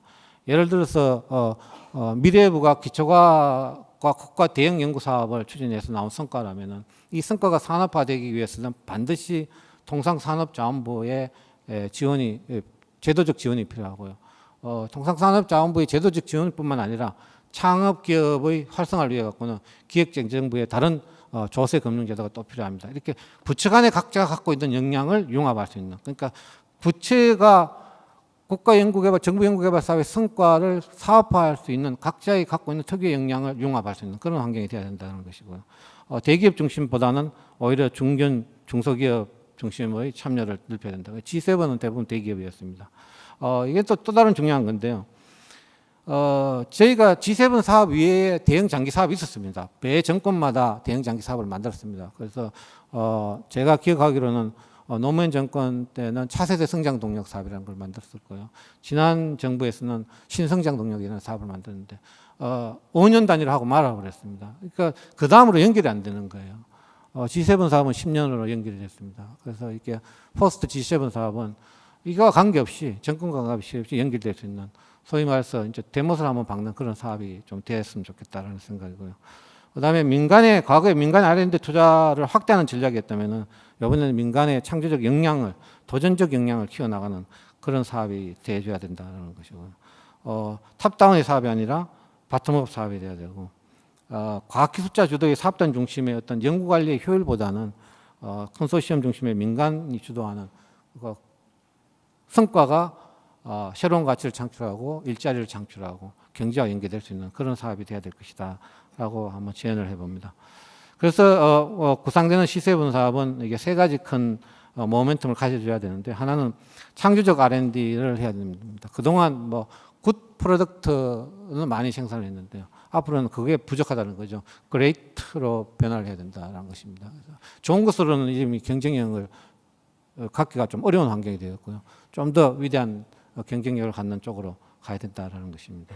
또 다른 하나는 기업의 창조 역량을 강화하기 갖고는 기업이 창조 역량에 투자할 R&D 펀드 조성을 활성화해야 된다는 것입니다. 최근에 이제 좋은 사례가 하나 생긴데요. 삼성에서 창조 경제에 많은 돈을 투자하겠다라는 이야기를 했는데 좀 이걸로는 좀 저는 부족하다고 봅니다. 그러니까 R&D를 위한 어떤 펀드를 만드는데 필요한 국가적 지원 장치가 있다면 빨리 마련해 갖고 정말 묻지마 연구를 할 수 있는 그런 환경을 좀 만들어줘야 된다.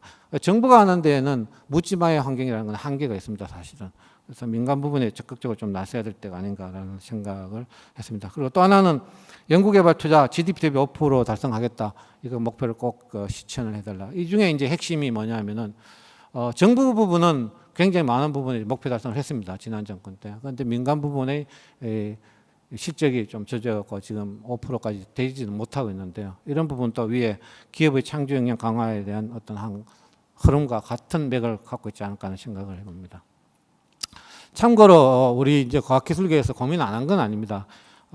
지난 정권 때 그 지식경제부죠. 지식경제부에 장관급 전략기획단장을 모십니다. 황창규 단장님께서 하셨는데요. 그분께서 이제 여러 전문가들을 모시고 미래산업 선도기술개발 사업이라는 것을 구상을 해서 사업을 기획을 한 바 있습니다. 거기에 보면은 물론 이제 우리가 소프트웨어 중심, 컨텐츠 중심의 아이디어 중심의 새로운 가치를 만들 때 사업도 중요하지만은 많은 의미 있는 기획이 있었다고 봅니다. 잠깐 소개를 해드리면은 도전적 R&D입니다. 그래핀이라는 신소재를 조기 상용화하는 부분입니다. 기업이 적극 참여하고 하면은 우리가 생각했던 것보다 빨리 조기 상용화를 할 수 있다라는 제안이 있었고요.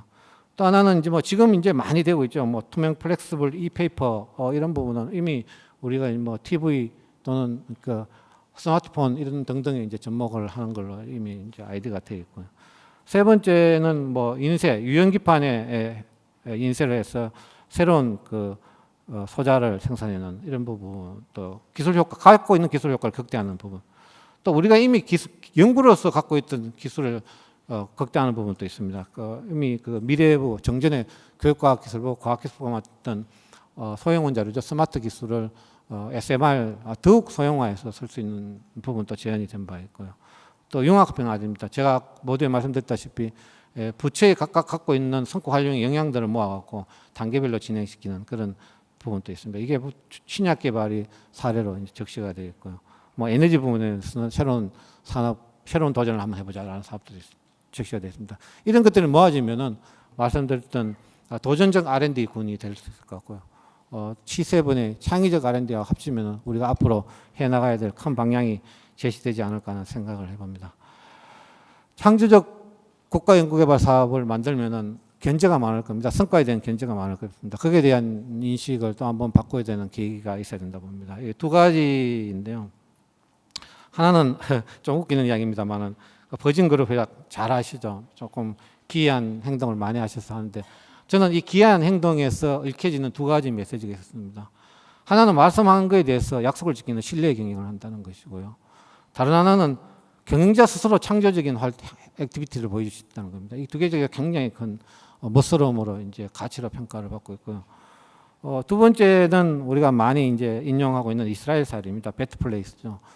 이게 뭐 새로운 것이 아니지 않습니까? 그렇죠? 전기 자동차를 주유소에 가서 충전하는 시간 이것 때문에 사용이 불편하다면 아예 배터리를 거기에 가려주면 어떨까 하는 아주 단순한 상상이 사업화로 이어진 겁니다.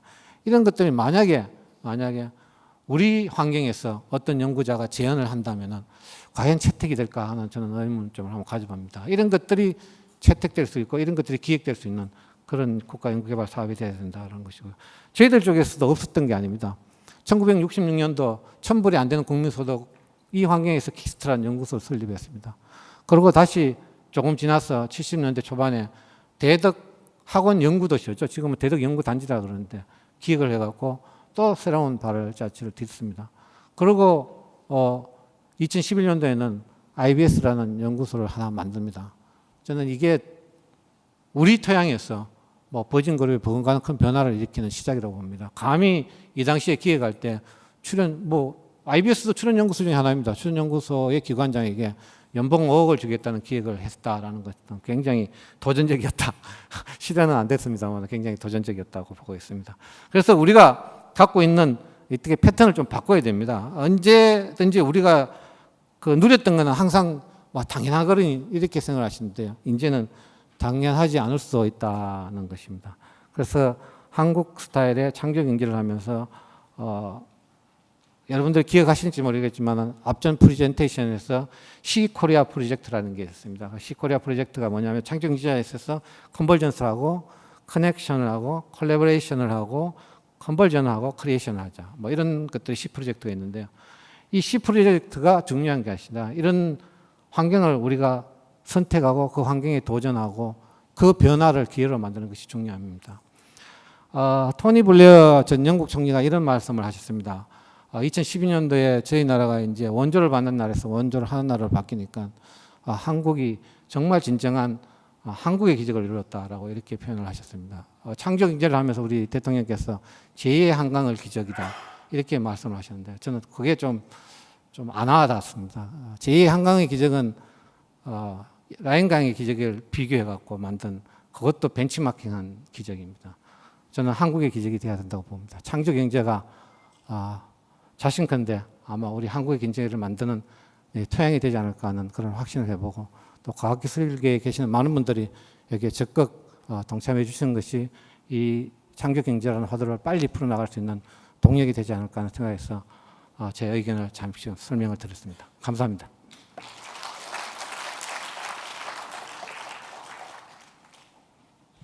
네, 감사합니다. 지난 50년을 살펴보고 다가올 50년을 어떻게 이끌 건가 하는 내용이었고요. 다음은 과학기술과 ICT, 창조경제의 원동력이 되려면이라는 주제로 정지훈 명지병원 소장님께서 발표를 해주시겠습니다.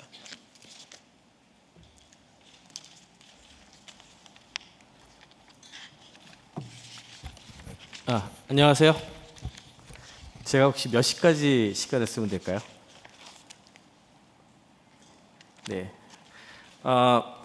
제가 오늘 말씀드리려고 하는 것은 앞에서 키스텝 부원장님께서 말씀해주신 부분이 과학기술 쪽에 좀 초점이 많이 같이 갖춰져 있다면 약간은 사회 변화적인 측면에 초점을 맞춰서 말씀을 좀 드리려고 합니다. 이건 것 같은데. 창조경제 하면은 일단 제일 먼저 떠오르는 사람 중에 한 사람입니다. 혹시 누군지 아시나요? 하와이 대학에 있는 짐 데이토라는 양반인데 드림 소사이어티란 말을 또 많이 내놨었죠. 이분이 굉장히 뭐 여러 가지 이야기를 했지만 정보화 사회 다음엔 드림 소사이어티가 온다라는 그 내용을 가지고서 이야기를 하면서 결국에는 이제 경제의 주력 엔진이 정부에서 이미지로 넘어가고 상상력과 창조성이 핵심 국가 경쟁력이 될 것이다라는 이야기를 상당히 했었던 사람이죠. 그래서 재미있는 거는 이분이 그 창조 경제 이런 어떤 드림 소사이어티 시대에 아마도 한국이 굉장히 그 눈앞에 설 것이다라는 전망을 했던 사람이에요. 그래서 좀 의외이다라는 그런 이야기를 했던 분들도 굉장히 많이 있죠.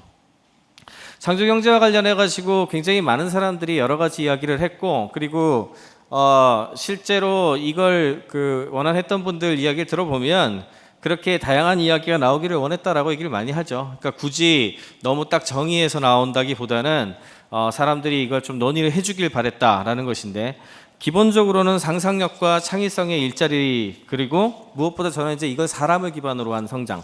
그동안 우리가 주로 물체라든지 산업을 중심으로 하는 어떤 그런 것에 초점을 맞췄다면, 이제는 가능하면 어떻게 사람이 주체가 되고 그 개인적인 창의적 활동의 수혜자가 되는 사람 중심의 성장이 될 것이냐.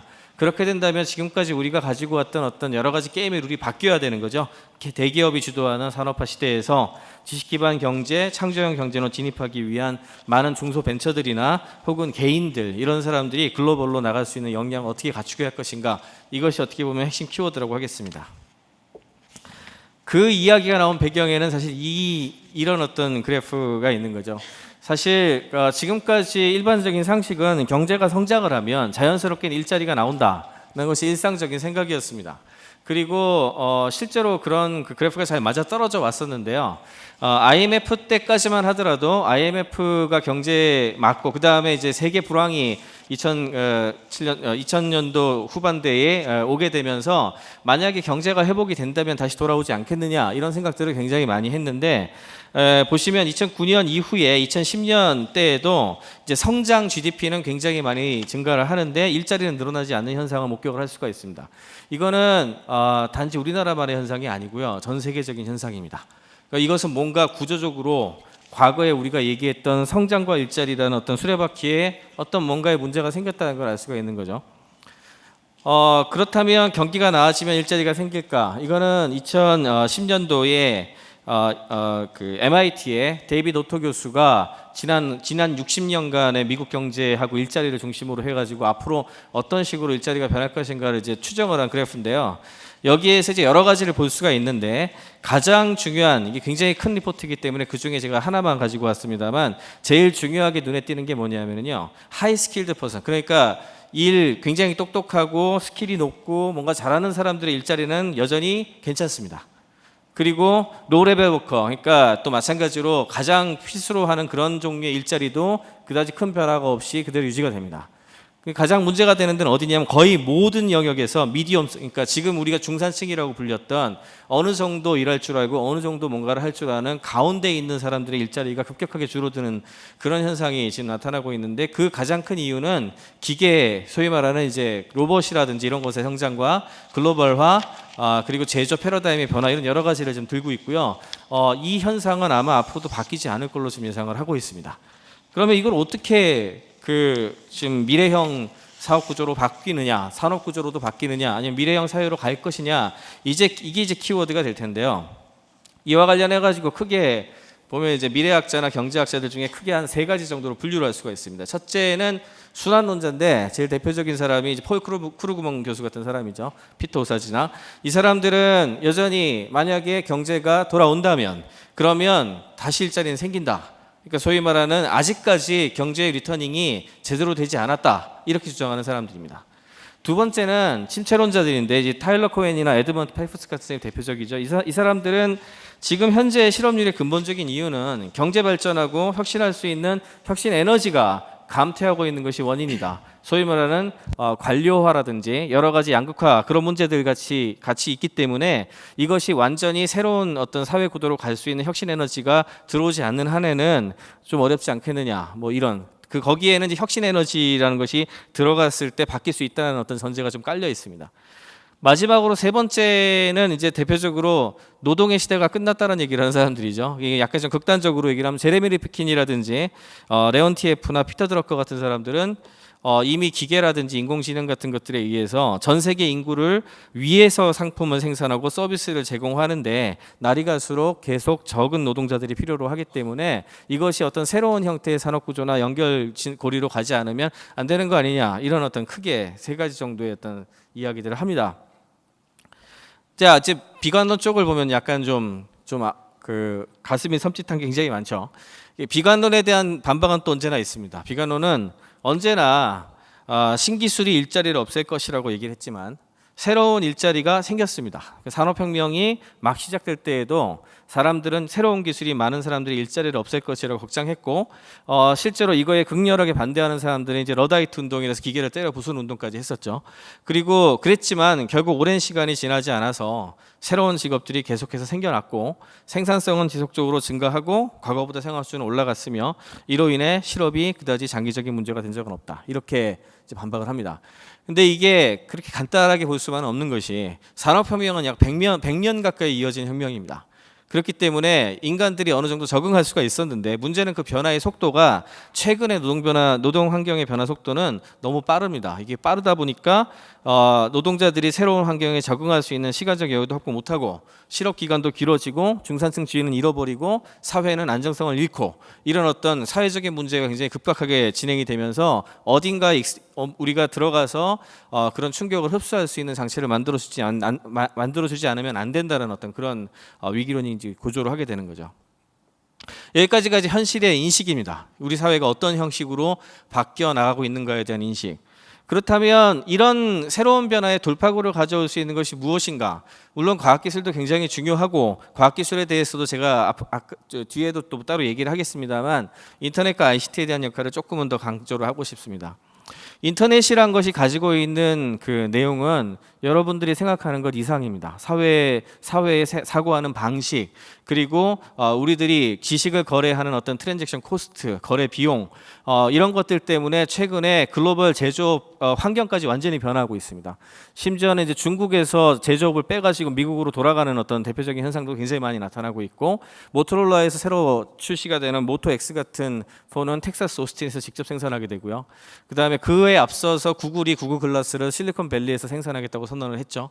그리고 그 전에 최근에 가장 크게 떠올라오고 있는 회사인 테슬라의 전기자동차 모델 S, 이거 같은 경우는 완전 무인 형태로 실리콘밸리에서 생산됩니다. 이런 어떤 변화가 나타나는 것에 가장 큰 핵심에 이런 네트워크 사고가 있는데요. 인터넷이 우리 개인과 사회의 커뮤니케이션을 증진을 시키고 그 다음에 사물, 시스템, 프로세스 등의 연결을 확대하면서 과거보다 저비용이면서 고효율이 될 수 있는 인프라로 동작을 합니다. 그걸 산업으로 봤을 때하고 인프라로 봤을 때하고 굉장히 어떤 뉘앙스가 다른데요.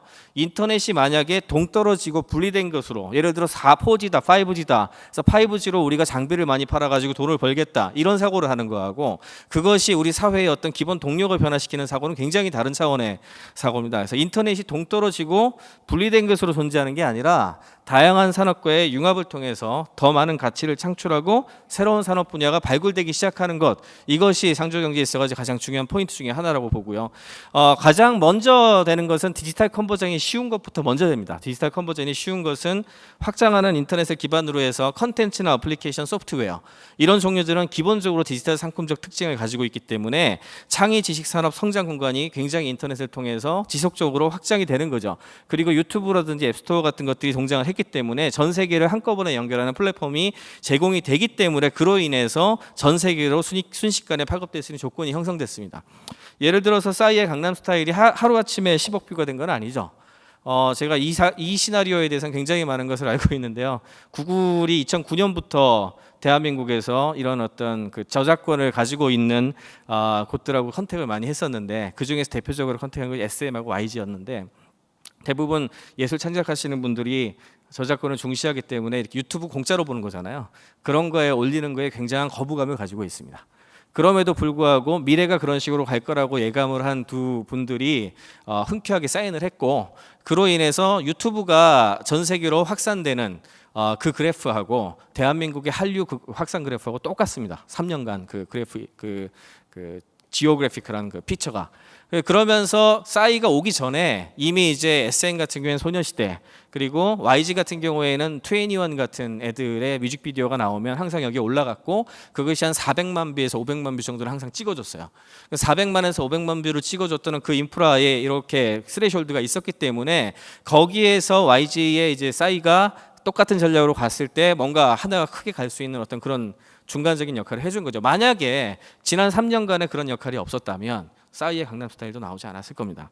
더 이상 인터넷과 스마트 기술은 그렇기 때문에 온라인 기술로, 온라인 도구로 무장하고 이것들을 활용하는 연결된 이용자들, 소비자들이 이미 따로 떨어져 있는 게 아니거든요. 이 사람들의 주도성을 강화하게 되고 여기에서 개인과 벤처기업의 영향력이 확대됩니다. 그러니까 더 이상 수동적 소비자가 아니라 직접 선택하고 발언하고 참여하면서 개발 제작하는 능동적 주체가 성장됐고, 개인이나 벤처기업이 창의적인 아이디어로 세상을 바꾸는 게 가능해졌습니다. 실제로 과학기술의 사이클 자체가 완전히 바뀌려는 경향을 최근 보이고 있는 것이 킥스타터라고 하는 펀딩 플랫폼을 통해서 과거에는 진짜 프로토타입 형태로 만들었던 것이 실제 상용화가 되는데 5, 6년 이상 걸렸거든요. 근데 요즘에는 제가 작년에 아카데미에서 봤던 그런 새로운 형태의 VR 그런 그 플랫폼이 6개월도 안 돼서 스피노프 한 스타트업이 킥스타터에 올려서 15만 불을 펀딩을 하면 우리가 만들겠다. 그래서 올해 연말부터 런칭하겠다라고 하는 그런 계획이 가면서 자연스럽게 실제 70만 불 이상 펀딩을 했거든요. 지금 단 5일 만에. 이것은 과거보다 훨씬 더 쉽게 창업하고 훨씬 더 쉽게 기술과 과학 기술이 그 가치 사슬로 연결시킬 수 있는 구도가 됐다는 걸 의미합니다. 과학과 ICT 같은 경우에도 마찬가지라고 생각을 합니다. 과학과 ICT 기술은 새로운 혁신 기업의 탄생을 유도하고 이들에 대한 새로운 일자리가 계속해서 생겨나도록 하는 것이 중요하고, 과거에는 자본을 크게 소유하지 않으면 도전할 수 없었던 그런 기업 생태계가 아니라 지금은 보다 적은 자본과 위험에 새로운 혁신을 시도해 볼 수 있는 그런 분위기를 만들어주는 것이 제일 중요하고, 이런 희망의 불씨를 살리기 위해서 ICT 기술을 이용하고 과학 기술을 이용하는 것, 그리고 소프트웨어와 하드웨어, 전통 산업을 잇는 저렴하고 쉽게 사람들이 쉽게 접근할 수 있는 플랫폼이 등장하면서 여기에서 많은 사람들의 일자리가 탄생할 수 있도록 하는 새싹들이 많이 나와야 결국에는 이 문제가 해결이 될 거라고 봅니다. 그래서 이거는 이제 제가 이제 월드와이드 웹 웹의 시대에서 모바일의 시대를 거쳐서 리얼리티 현실의 시기로 넘어가는 최근의 경향성을 그려낸 Things 2.0이라는 개념인데요. 과거에 터미널은 PC였고 밑에 유선 인터넷이 연결되어 있었고, 이걸 동작시키기 위한 플랫폼으로 웹을 이용했고, 거기에서 올린 서비스로 전자상거래라든지 다양한 포탈 이런 것들이 등장했던 것이 지난 한 20년 정도의 이야기였고, 최근 한 5년간을 본다면은 무선 인터넷 인프라로 바뀌게 됐고, 터미널은 스마트폰이나 태블릿으로 전환됐고, 플랫폼으로는 모바일 플랫폼으로 iOS나 안드로이드 같은 것들이 나오게 됐고, 사람들이 개인적으로 이용하는 것들이 중요하기 때문에 위치 기반 서비스나 증강현실, 엔터테인먼트, 커뮤니케이션과 소셜, 그리고 뭐 이런 종류의 것들이 굉장히 증가하는 것이 모바일 지금 현 상태입니다. 그렇다면 앞으로 어떻게 될 것인가? 앞으로는 오픈소스 기반으로 수많은 라이브러리들하고 하드웨어, 그리고 이것들을 동작시킬 수 있는 다양한 기술이 접목이 되면서 우리 주변에 있는 수많은 사물들하고 사람들이 연결되는 어떤 그런 형태의 인프라가 갖추어질 것이고, 이 플랫폼이 어떻게 제시되느냐에 따라서 여기에서 제조업이 됐던 농업이 됐던 이런 여러 가지 산업의 변화가 급격하게 나타날 걸로 봅니다. 그것이 이렇게 뭐 그림으로 그리면 이런 형태의 인프라가 되는데요. 아마도 이 세 개가 따로따로 떨어져 있는 것이 아니고 이제는 공존할 가능성이 더 많습니다. 공존에서 어떤 일부는 이쪽에서 커버를 해주고, 웹에서 서버 인프라를 갖다 대주고, 모바일이 커뮤니케이션 역할을 해주고, 주변의 사물들이 그런 걸 연결시켜주는 어떤 그런 각각의 섹터들이 생성되는 것이 어떤 미래의 ICT와 인터넷의 모습이라고 얘기를 할 수가 있겠죠. 기업의 측면에서도 준비해야 될 것이 몇 가지가 있습니다. 가장 중요하게 봐야 되는 것이, 대한민국은 여전히 산업시대의 말미에 있었기 때문에 산업시대적인 사고를 아직도 우리가 하고 있습니다. 그거는 뭐라고 할 수는 없는 것 같습니다. 왜냐하면 지난 50년 동안 우리는 압축성장을 해왔기 때문에 산업시대의 거를 받아들이는 게 바빴거든요. 그래서 어떤 것을 하나가 끌고 가야 된다고 생각을 하지만, 최근에 가장 존경받는 기업들은 대부분 플랫폼 사고라는 걸 합니다. 아마존이나 이베이, 알리바바 같은 것을 보면 그 자체로도 크게 성공한 기업이지만 이들은 자신들의 핵심 자원을 공개해서 더욱 커다란 생태계를 창조했고, 비록 작지만 이들의 자원과 브랜드를 활용해서 굉장히 많은 소규모 창업자가 나타났고요. 그로 인한 사업을 영위할 수 있게 됐고 새로운 직업이 지속적으로 생겨납니다. 알리바바 같은 경우에 지난 2007년에 기업 공개를 한 이후에 3년간 심천을 중심으로 한 지역에 일자리를 110만 개를 창출했어요. 자기네들이 직접 고용한 게 아닙니다. 4인이나 5인 정도 소규모 제조업자들이 굉장히 많은 일을 할수록 인프라를 제공하는 것뿐이죠. 그리고 할베리언은 지금 현재 구글에서 이코노믹스를 담당하고 있습니다. 구글의 경제학자인데 이 사람은 앞으로 미래를 마이크로 멀티내셔널의 시대라고 부릅니다. 마이크로 다국적 기업. 기술은 개인들의 독특하고 분산된 지식을 사용해서 엄청나게 유용한 기회를 창출할 수 있게 할 것이고 더 많은 기회를 창출할 것이다. 20세기 다국적 기업은 엄청난 고정 비용을 쓰고 수천 명을 고용하는 메머드급 회사였고 그 수도 매우 적었지만 적은 고용 비용과 얼마 안 되는 직원을 고용한 수만 개의 21세기형 다국적 기업이 얼마나 많으냐가 결국 미래를 정할 것이다. 이런 얘기를 했고요. 조금 더 나아간 토마스 발론 역시 미래 경제학자입니다. 초전문가 시대를 얘기했죠. 수천만 명의 사람들이 각자 수백만 개의 서로 다른 가치 창출을 하는 시장에서 리더가 되고 최고 전문가가 되는 시대. 그리고 개인에 대한 창의력을 어떻게 끌어내는 것가 가장 중요하다는 이야기를 했습니다. 마지막으로 그렇다면 우리가 어떻게 해야 되는가? 무엇을 준비할 것인가? 첫째는 이거는 이제 사회 문화에 대한 문제입니다. 사실은 기업가 정신이 넘치는 사회가 돼야 되는데 현재 우리 사회는 도전을 두려워하는 사회입니다. 실패에 대한 낙인이 찍히는 사회고요. 그렇기 때문에 실패를 감내하는 문화 그런 어떤 것들을 굉장히 붙돋아줘야 되고 어떻게 하면 기업가 정신 교육을 일반화할 것인가. 두 번째는 실패하면 도전 비용이 워낙 만만치 않기 때문에 그 부분에 대한 것이 굉장히 크거든요. 어떻게 도전 비용을 감소시킬 거냐. 자본과 플랫폼 그리고 인프라에 대한 제공이 선행이 돼야 되고 이것을 위해서 필요한 게 과학기술이죠. 과학기술이 공용화가 되고 수많은 사람들이 이것을 이용해 새로운 가치 창출을 할 수 있도록 이전이 돼서 플랫폼화가 될 수 있도록 도와주는 것이 가장 중요한 어떤 포인트라고 말씀드릴 수가 있겠고요. 법이나 규제나 세금 같은 것들도 굉장히 중요한 역할을 하는데 그 부분에 대해서는 제가 지금 시간이 이렇게 많지 않은 관계로 짧게 정리하도록 하겠습니다. 감사합니다. 네, 감사합니다. 우리 사회 현실 변화 모습 속에서 ICT의 융합의 중요성을 살펴볼 수 있는 시간이었고요. 다음은 창조경제 실현을 위한 신성장 동력 육성 전략이라는 이름으로 이부영 현대경제연구원 미래시장연구실장님의 발표가 있겠습니다. 실장님, 네, 부탁드립니다. 네. 안녕하십니까. 방금 소개받은 현대경제연구원의 이부영이라고 합니다.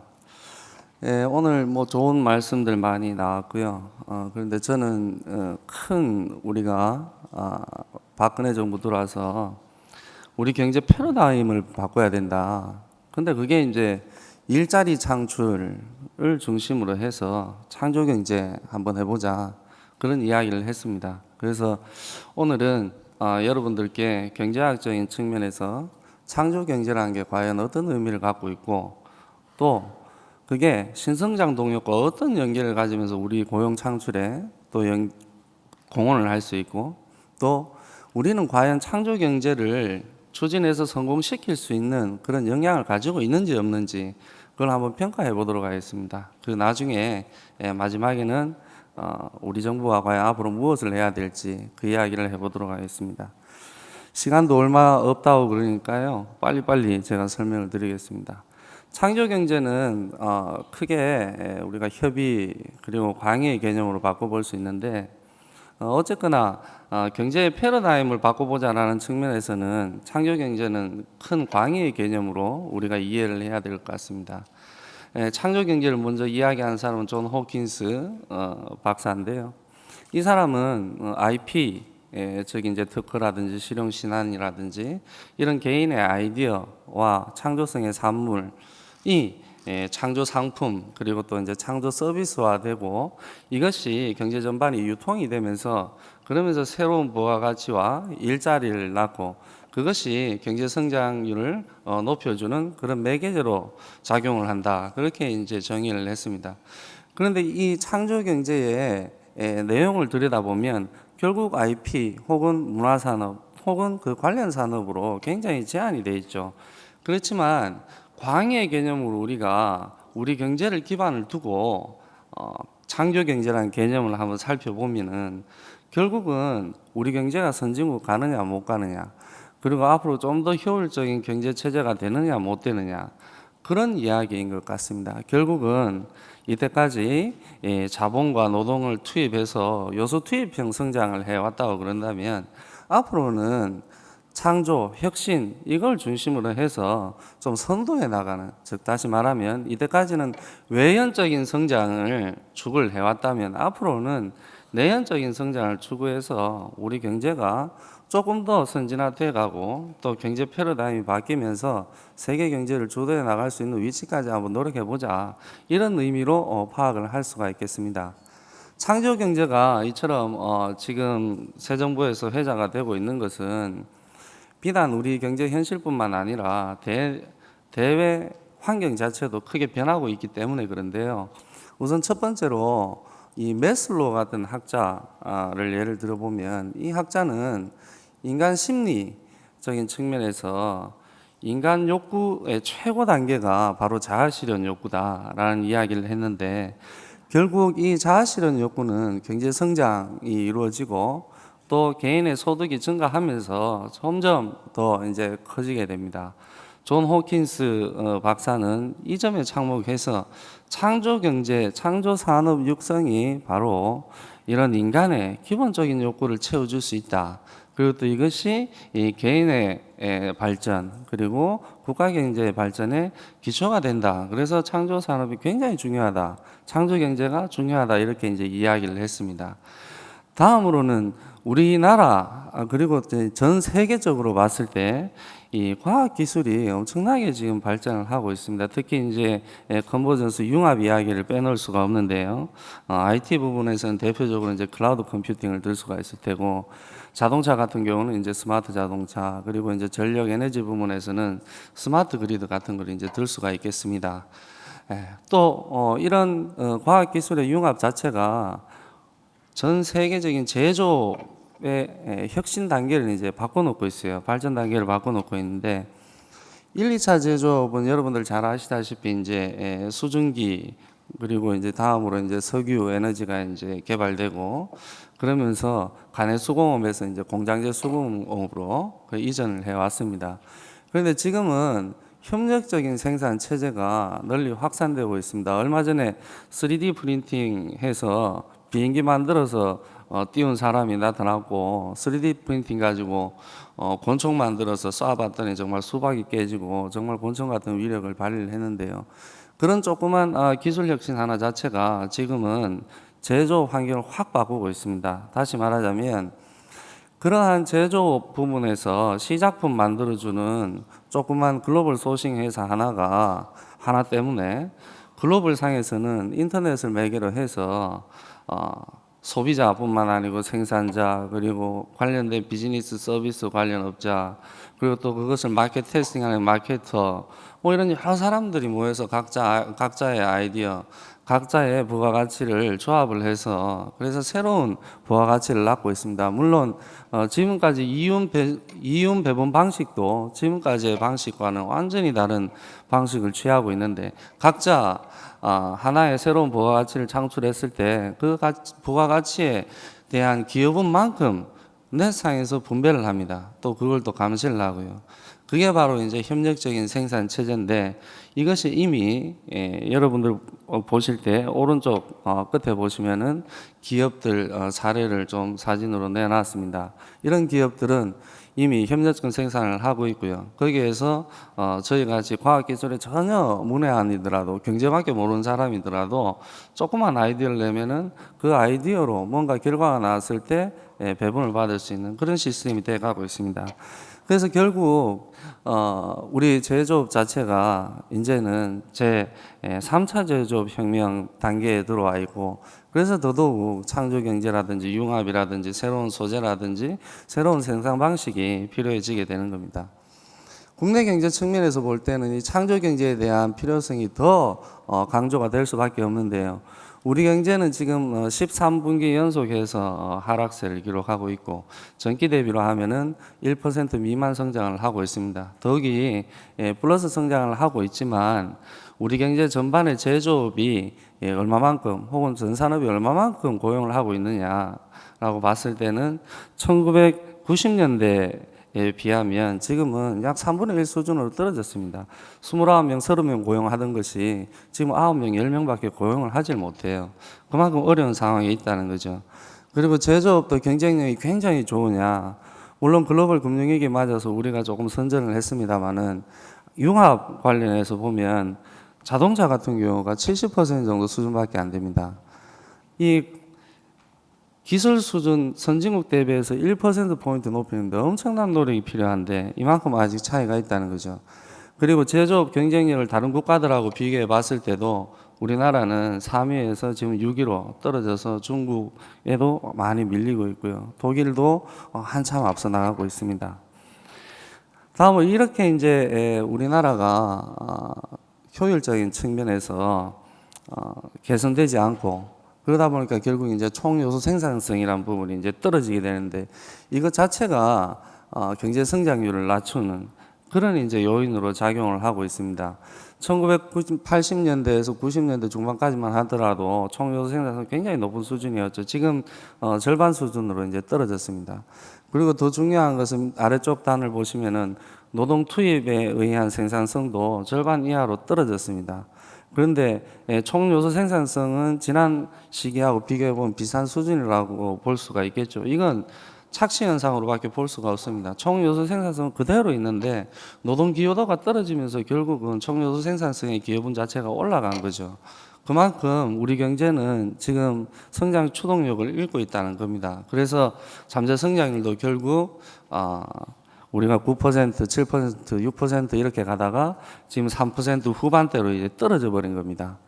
이처럼 우리 경제의 전반적인 성장 저력 자체가 떨어지게 되다 보면 어떤 현상이 나타나느냐? 결국 선진국에 수렴하지 못하고 개도국한테 쫓겨가는 그런 이제 비수렴 현상이 나타나게 됩니다. 여러분들이 보시기에도 그건 눈에 확연히 드러나리라고 봅니다. 자, 그렇다면 우리 경제가 이런 현상을 극복하기 위해서 창조 경제를 하고 또 창조 경제를 하면 새로운 성장 동력을 발굴해내야 되는데 새로운 성장 동력이라는 게 뭐겠습니까? 새로운 성장 동력은 특정 시점에 주력 성장 산업을 대체할 수 있는 미래 성장 산업이라고 볼 수가 있어요. 그런데 이 미래 성장 산업은 오늘 투자한다고 그래서 내일 당장 나오는 게 아닙니다. 여러분들 그래프 보시면 우리나라가 60년대까지 섬유 신발 가발 했어요. 근데 지금 신발 장사 잘 됩니다. 자, 70년대 기계 자동차 철강 화학 했습니다. 지금 기계 자동차 철강 화학 이거 전부 주력 산업이 돼 있어요. 자, 그렇다면 무슨 이야기냐? 신성장 동력은 꾸준히 지속적으로 육성을 해 나가면서 우리 경제를 40년, 50년 혹은 그 이상 먹여 살릴 수 있는 그런 씨앗이 된다는 거죠. 그래서 창조 경제를 함에 있어서도 신성장 동력을 어떻게 발굴하고 어떻게 키울 것인가 이것이 이제 키 포인트가 된다고 봐집니다. 다음으로 박근혜 정부 내에 신성장 동력은 여러분들 자료 참조하시면 될 것 같습니다. 그래서 박근혜 정부도 그런 의미에서 신성장 동력 육성해 보자 이렇게 이야기를 하고 있는데요. 과거에 그러면 우리나라 신성장 동력 어땠느냐 한번 보시죠. 국민의 정부 지금 3차례에 걸쳐서 했고요. 참여정부 그리고 MB정부 했는데 이 과거의 신성장 동력 육성 방법은 R&D에 집중적으로 투자하고 그리고 금융 지원을 집중적으로 해줌으로써 규모의 성장을 이끌어왔다고 보면 될 것 같습니다. 왼쪽 그래프를 보시면 MB정부의 신성장 동력 산업 추진 성과 매출 투자 수출 기준으로 나와 있습니다. 상당히 많이 늘었죠. 오른쪽 보십시오. 오른쪽 보면은 질적인 측면을 볼 수가 있는데 노동입니다. 목표치에 훨씬 못 미치고 3분의 1 정도 수준밖에 안 됩니다. 그래서 앞으로는 고용을 창출할 수 있는 신성장 동력이 무엇인지를 고민을 해봐야 되겠죠. 또 한 가지 측면에 있습니다. 우리 신성장 동력 산업은 생태계 측면에서 평가를 해보면 거의 상관이 없는 기업 성장, 매출, 그리고 산업 성장하고 거의 연관관계가 없는 것으로 나타납니다. 이거 고쳐야 되겠죠. 다음 보시면은 이런 결과들이 나타납니다. 창조 경제라는 것은 결국은 창조성이 근원이 돼서 그래서 이게 어떤 매개를 통해서 새로운 패러다임을 바꿔주는 그런 이제 형태의 경제 패러다임이라고 볼 수가 있는데 과거에 자본과 노동의 대체하는 그런 새로운 자본은 뭘까? 창조 경제 시대에 그걸 나눠보면 이렇게 나눌 수가 있겠습니다. 인적 자본, 혁신 자본, 그리고 지금 강조하고 있는 ICT 자본, 그리고 문화 자본, 사회적 자본 이 5가지로 나눌 수가 있겠는데 그럼 과거에 중요시했던 자본과 노동을 어딜 가냐? 자, 이 부분 안에 다 부분적으로 쪼개져서 간다는 거죠. 이제는 노동과 자본도 기능화돼서 각 부분에서 새로운 부가가치를 낳는 그런 시대로 변해야 된다는 겁니다. 이걸 바탕으로 평가를 해봤더니 아까도 잠깐 소개가 됐습니다만은 우리나라는 OECD 31개국 중에 20위 정도 수준입니다. G7 국가 중에서는 유일하게 이제 이탈리아를 상회하는 수준으로 나타났습니다. 강론으로 들어가 보면 인적 자본이 22위입니다. 전체 순위보다 조금 낮게 나타났죠. G7 국가 중에서 유일하게 이제 이탈리아를 상회하는 수준인데 인적 자본이 왜 이렇게 점수가 낮느냐라는 건데요. 문제는 우리나라 피사 학력 평가하면 거의 만점 받습니다. 우리 학생들 엄청나게 성적이 좋은 거죠. 대신에 교육 시스템, 대학 교육 만족도, 기업의 인적 자본 육성 시스템 만족도 뭐 이런 것들을 조사해 보면은 전부 중하위권을 맴돌고 있습니다. 이게 무슨 이야기겠습니까? 결국은 개인의 창의성 그리고 지금 경제 패러다임, 지금 산업 변화 패러다임에 맞는 인재 육성 못하고 있다는 이야기입니다. 그래서 성과는 그럼 왜 좋으느냐? 성과 위주의 교육을 해왔기 때문에 성과가 좋을 수밖에 없는 거예요. 그런데 창조 경제에서 그 성과 들고 가서 어디 가서 창조를 하겠습니까? 다음으로는 혁신 자본입니다. 우리나라 혁신 자본 굉장히 좋은 상황입니다. 사실 11위 같으면 뭐 최상위권에 버금간다라고 할 수 있는데 그런데 좋다고 만족하면 안 됩니다. 왜 그러냐면 이게 부분적으로 굉장히 좋은 점수가 나왔던 부분들이 있었기 때문에 그렇고 여러분들 잘 아시다시피 이 과학기술 그리고 창조성, 혁신 역량 이런 것들은 상대적인 규모보다도 절대적인 규모에서 누가 우위에 있느냐 이것이 굉장히 중요한 포인트입니다. 그런데 우리나라가 지금 미국, 일본, 중국, 독일, 영국하고 비교할 수 있을 정도의 그 정도의 캐파를 갖고 있느냐? 그 정도 갖고 있지 못합니다. 그래서 어떤 방식으로든 국가 차원에서 이 혁신 역량의 캐파를 늘릴 수 있는 방법을 모색해야 되고 없으면 빌려서라도 쓸 수 있는 잘 쓸 수 있는 방법을 마련을 해야 되는 게 지금 과제라고 볼 수가 있습니다. ICT 자본은 1입니다. 1인데 ICT 자본은 정말 좋습니다. 좋은데 딱 하나 모자라는 게 정보기술력입니다. 퀄컴에다가 매년 우리가 몇억 달러씩 지불합니다. 특허료를 지불하고 기술료를 지불하는데 전기 IT 부분에서 우리가 기술무역 수지가 마이너스 나는 이유가 특허 서너 건 수입하는 것 때문에 마이너스가 납니다. 그 특허는 뭐냐? 기반 특허입니다. 대부분이. 기반 특허고 인프라적인 성격을 가진 특허예요. 휴대폰을 만드는 데 들어가는 조그만 요소 기술도 우리나라 잘 만듭니다. 하지만 휴대폰을 운영에 있어서의 기술은 우리나라가 못 만듭니다. 그리고 만들었다 하더라도 세계 표준화 시키기가 굉장히 어려워요. 그런 것들은 앞으로 우리가 풀어나가야 될 숙제가 아닌가 생각이 들고 마지막으로 다음으로 문화적 자본인데요. 문화적 자본 우리나라 세계의 문화유산도 많고 굉장히 5,000년의 유구한 역사를 가지고 있다라고 늘 이야기하지만 과연 이게 상품화되고 부가가치를 낳을 수 있느냐 이 점에서 반성을 해볼 필요가 있겠습니다. 마지막으로 이 사회적 자본에 대해서 말씀을 드리겠는데요. 벤처 생태계도 좋고 다 좋습니다. 다 좋은데 과연 누가 믿고 투자를 하겠고 누가 믿고 투자를 받아들이고 하겠냐는 말이죠. 우리나라 벤처 생태계 자세히 살펴보면 엔젤 투자 받았다고 해서 끝이 아닙니다. 기업에 대해서 조금만 악성 루머가 돌면 엔젤이 장외에서 그냥 거래해가지고 그냥 자기는 끝내버립니다. 어느 날 새로운 대주주가 나타나서 기업 운영을 왜 이따위로 했냐, 벤처 왜 이렇게 하냐 이렇게 나옵니다. 이렇게 하면 절대로 벤처가 육성될 수 없죠.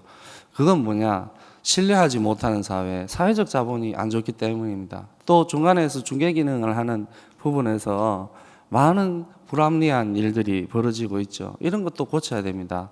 결국은 우리나라가 앞으로 창조 경제를 성공시키기 위해서는 각 분야별로 아주 할 일들이 많다. 특히 큰 안목에서 할 일들이 굉장히 많은 것 같습니다. 그런데 이걸 제대로 하려면 지난 정부에서도 녹색성장 5개년 전략을 굉장히 많이 추진을 했고 또 지금 어느 정도 성과가 나오는 부분도 있습니다. 그런데 과연 여러분들한테 물어보겠습니다. 녹색성장 5개년 전략해서 그래서 과연 우리 피부에 와닿게끔 얼마만큼 많은 일자리 그리고 우리나라 경제성장에 얼마만큼 도움이 됐을까요? 이건 결국은 뭐냐 하면 컨트롤 타워 없이 그냥 정책의 일관성 없이 그냥 막 휘둘리고 뭔가 새로운 거 한번 해보겠다라는 그 일념 하나 그것 때문이었지 않을까라는 생각이 들기도 합니다. 그래서 지금의 정부는 창조 경제를 한번 해보겠다. 그럼 그거 하나 열심히 하기 위한 체제를 갖춰야 되고 일관성 있게 쭉 추진해 나갔으면 하고요. 그리고 앞서 보셨다시피 우리나라를 먹여 살리는 것들은 이미 40년, 50년 전부터 줄기차게 투자해 왔던 부분들입니다.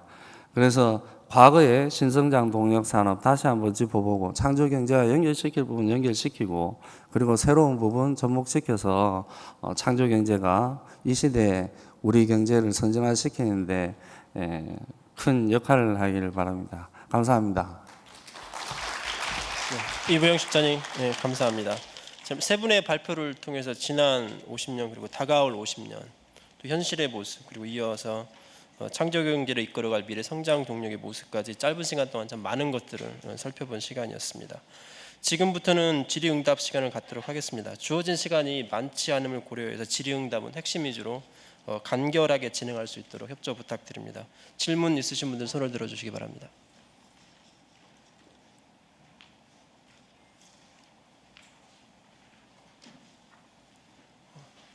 네, 원래 제가 대학교 때 저희 지도 교수님께서 말씀하셨던 것 중에 하나가 아주 훌륭한 강의는 절대 질의응답이 없다라고 하신 것 같은데요. 오늘 갑자기 그 말이 머리에 떠오릅니다. 오늘 장성환 감사드리고요. 특히 키스텝 스페셜 세션의 창조경제 시대의 과학기술이 동력이라는 자리에 함께해 주셔서 감사드립니다. 이상으로 특별 세션을 모두 마치도록 하겠습니다. 감사합니다. 네. 자, 진행해주신 김병수 실장님 감사합니다. 그리고 모든 발표자분들 진심으로 감사합니다. 자, 스트롱 코리아 창조 포럼 2013 꽤 오랜 시간 진행했는데요. 끝까지 함께 해주신 여러분 진심으로 감사드리고 오늘 또 소중한 강연 들려주신 모든 발표자분들 진심으로 다시 한번 감사드립니다. 모쪼록 오늘 이 시간이 유익한 시간이 됐기를 바라겠습니다. 여기서 오늘 이 시간 마무리하도록 하겠습니다. 고맙습니다.